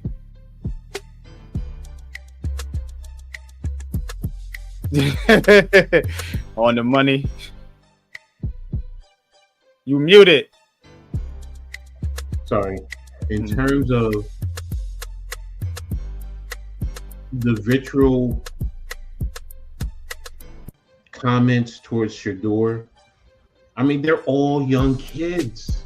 I mean, most of the ones who are complaining, they're older and they forget. What were you like at 19, 20, 21, 22 years old? You were wet behind the ears. You smelling a little coochie. You feeling good. Then now you get to the NFL. You get some money, whatever the case. And that what matters most, Coach. That's what matters most. These are young men here we're talking about. Let's keep that in mind, folks. Please. I'm even going to take it even further. It's hypocritical. it's hypocritical for you want to attack Shedeur Sanders, but it's okay for him to, show his personality, because that's how I take it. It's showing their personality. Yo, do you be who you are? Me, if I don't like it, all right, fine. I just have to adjust to it, because if you're on my team, I'm gonna root for you to be successful. I may not have to like it, but you know what? Are you bottom line? Here. Scratch all that other shit. Excuse me, but scratch it all. Are you going out there in the field and are you producing? If you producing, I don't care what you do, other than going out there breaking the law, raping women and children, killing somebody, things like that. I don't care. You wear your hat backward. I used to wear backwards hat back in the day when I had short hair. Yeah, I used to have short hair, y'all. Trust and believe. I mean, used to have the big gold chains with name plates, 4 and 5 finger rings. So what? They doing their thing right now. This is the time. Leave them alone. Look. As one of my all-time faves always said, don't sweat the technique. There you go. Don't sweat the technique, man. Giants fans, leave the kids alone and do as to others as one do to you. However they say that saying. Do unto others as you would have others do unto you. Do unto you, yeah. So again, you was a kid at one point, wearing your hat backwards. I had some fly shit too. We all did. So yeah, I would have been doing the same thing. Depending like on the circumstances, you still rocking your hat backwards. Like if the thing is, if the flap is getting in your way, you gotta let me lock in. Right. So okay. You have locks. I would have a baseball hat. Leave the kids alone. You know what I'm saying? But yeah, it's out of money. It's out of pocket for real. These Giants fans are out of pocket. Most of them, or some of them anyway. All right, this one is pretty cool. So apparently, Philly GM Howie Roseman, called Washington GM Adam Peters looking to make a deal, and he was not met with the warmest, or I should say the best reaction. So let's take a listen real quick and see what he said. Can y'all see this? Mm-hmm. Hey, buddy. How we doing? Yeah, it's a tradition. Giving trades. Any interest in a small move back? Let's see. So there's an in-division tax. You really didn't want to do a trade with me. So, an in-division tax is what Howie Roseman was told when he called Adam Peters to try to make a trade. Nah, son. Yeah, we taxing you. Said he ain't want to make no deal. Adam Peters. Is Adam Peters out of pocket for saying nah?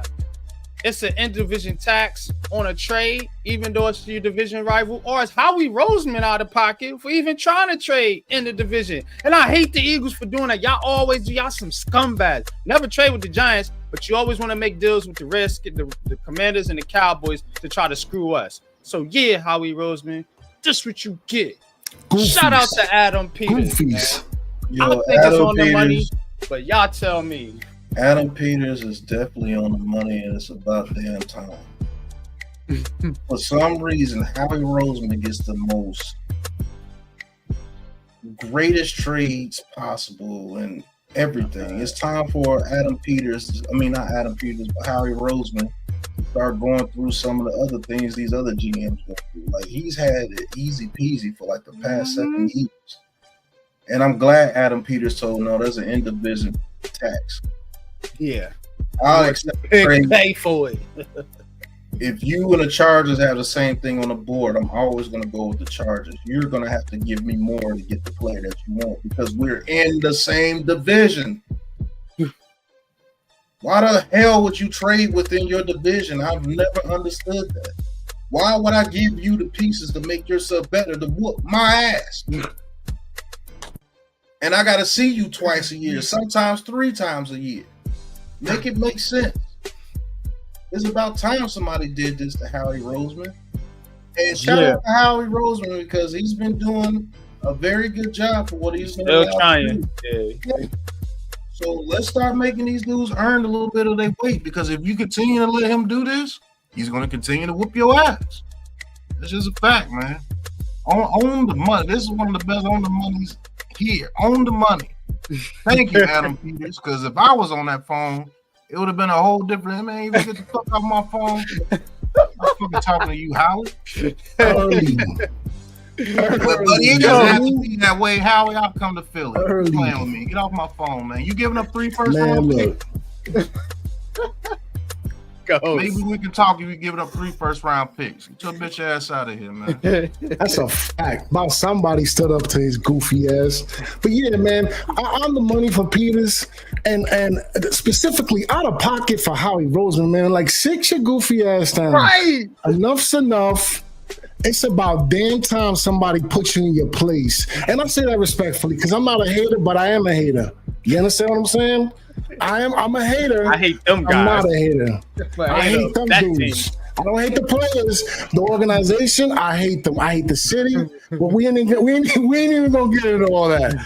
But yeah, he out of pocket, man. And yo, I wish we could zoom in because I think he still got that knot on his skull from the celebration at the parade. If you look at it close, I'm glad somebody clocked his ass. Not, you know, I don't wish violence not like that, but you know, man, Philadelphia fans is wild, bro. They different. They just, man, they all out of pocket down there.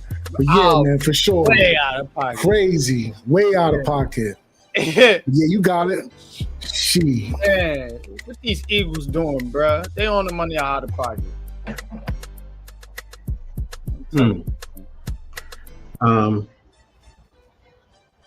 I thought the tax was standard practice, man.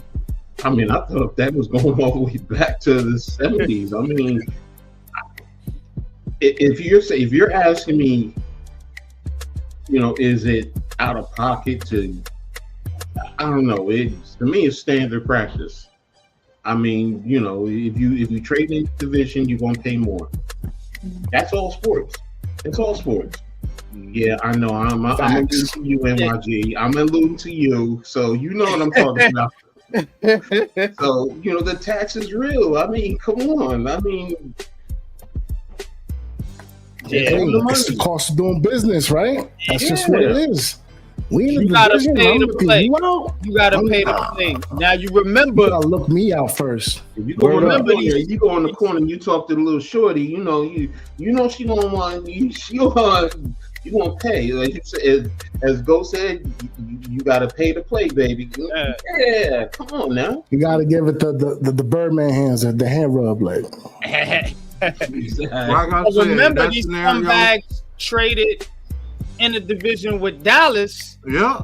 Some years ago to screw the Giants. That's why I'm glad Adam Peters, who is new to this division, only been here 1 year, is saying enough of this crap. We ain't doing this shit no more. You taxing y'all. What? 3 first round picks. I don't care what round it is. Give me 3 first round picks. At minimum. All right, we're gonna get to our last one. This one we're gonna come back to the Giants. Giants GM Joe Shane. This is that same article I read to y'all earlier from Ralph Vacchiano, but I want to point out a specific part of this article. Y'all can go read it if you want to. Right now on Fox Sports, the Giants are not set up for a better year. Dable, this guy again. Multiple sources have said is absolutely convinced that the quarterback has been the main source of their troubles over the past few years. One team source said he believes an he believes even competent quarterback play would have made the Giants a 500 team last year. Even though you can't be 500 no more, you either up or down because of the odd number of games. But anyway, now that he has a chance to prove it again with an aging but still productive former Super Bowl champion in Russell Wilson at the helm, and he gets to develop a potential future star here too. My question is Brian Daboll out of pocket for saying that the quarterback has been the main source of the troubles over the few years? And is he out of pocket for saying better quarterback play? Remember, they picked the quarterback. But anyway, better quarterback play would have made the Giants 500 or better last year. Or 500 team last year. I'm going to say better because you can't be 500. Say they was 9-8. Is this on the money out of pocket? Y'all talk to me. Well, we go 3-14. So that means we will have to win what? 6 more games? Get out of pocket. First and foremost, better scheme would have had us 500 last year. That's the only reason why I'm saying he's out of pocket. Yeah, better quarterback play would have made a difference. But scheme last year, culture last year, better ownership last year would have had us at 500 at least. So yeah, same QB won him Coach of the Year. Guess what? The scheme was different that year. You see what I'm saying? So out of pocket, man, out of pocket. Go ahead, Ghost. What you think, Ghost? Man, super out of pocket. It's just all the way around. Super out of pocket. Because, as I said earlier, can we trust Brian Daboll to, develop this kid? For me, no, we can't. I don't want him nowhere near Jacksonville, honestly. He needs to pull back and, Cav could take the reins as far as, the offensive, stuff is concerned. Out of pocket, man. And like Iman said it perfectly, the same quarterback that gave you Coach of the Year, he's no longer here. So, super out of pocket. Coach, is Brian Daboll out of pocket for saying the quarterback has been the main source of their troubles over the past few years? Now, we don't have to mince words here, Coach, with me, because this is what the article literally said, word for word. So, yeah, I know. You reading the article. Said the main source of their trouble over the past few years. No, I'm going to make it to be determined. Very simple. Because I don't know. Because right now, if he goes out there and he wins, it's going to prove he's going to prove his argument. It is going to prove his argument. We can sit here and say he's out of pocket and all this and that right now, but if he goes out and he wins, then is he wrong? Right now, it's to be determined for me. Yeah, that's good because he go out and wins. He can literally say it was all Daniel Jones. The whole team changed everything. People sit there and say, you know what? Yeah, it was. Yeah. And I know people are definitely going to believe him if he wins. I know what Pat is saying about the scheme, and he and I are there in terms of a lot of the schematics. But if he goes out there and he wins with Russell Wilson, hey man, I think they out of pocket, but I'm unpopular opinion sports. So, but again, I'm just coming back to Iman's comment, man. Shout out to you. The same QB won him Coach of the Year, sir. You saying 6 more games, Daniel Jones got you to 9-8, sir. So is the quarterback really the main source of your troubles? The main With a worse roster. I think it's out of pocket. But again, if he wins, he could say, yeah, we got better quarterback play. But to what degree? Are you going to win 9 games like you did in 2022? If that's the case, then the quarterback ain't the main source of the issues. You were, sir. Yeah. So That's what we gotta pay attention to, you, man. But this has been On the Money or Out of Pocket. If you like this show, if you like this segment, hit that like button, hit that subscribe button, man, for the Aboriginal Sports Network, man, and peek your way over to Unpopular Opinion Sports. Hit the like for him too, as well as Big Pat Sports Talk. Ghost Dog with his brand new, fresh, smoking channel, putting that smoking content out there, man. And of course, the one and only Mr. Coach Ed Gladney with Coach's Amazing World of Sports. Can't wait to watch Read and Attack back in action, man. Appreciate you, Coach, man. But that's gonna be all for us today, man. We can give our last comments as we wrap up the show. Chad, if you got anything you guys want to say, man, before we wrap it up here. I'm gonna say this last thing about our head coach Brian Daboll. That was his last scapegoat attempt, and nothing else you can do now. That's his last scapegoat. So you're gonna put up or shut up this year, and he's the one that's on the hot seat. It's not Joe Shane. And I'm gonna leave it at that. Ghost, I want you to tell the people what you got cooking, man, and on Ghost Dogs mixtapes, man. Love the content, brother, man. Definitely, man. Let the people know, man, what you got going on, man, and let them know, man, about your brand new channel. It's 112 people in here, man. We want to get you out there, brother, man. I'm telling you, Ghost got some fire for your ass, man. Talk to him, bro.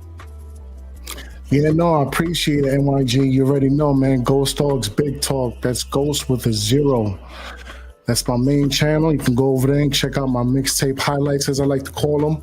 Got a couple of some draft picks that we got going on. Darius Alexander just dropped today. Just, go take a look. Check it out. If you like it, stay tapped and tuned in. I got some more stuff coming out later on this week.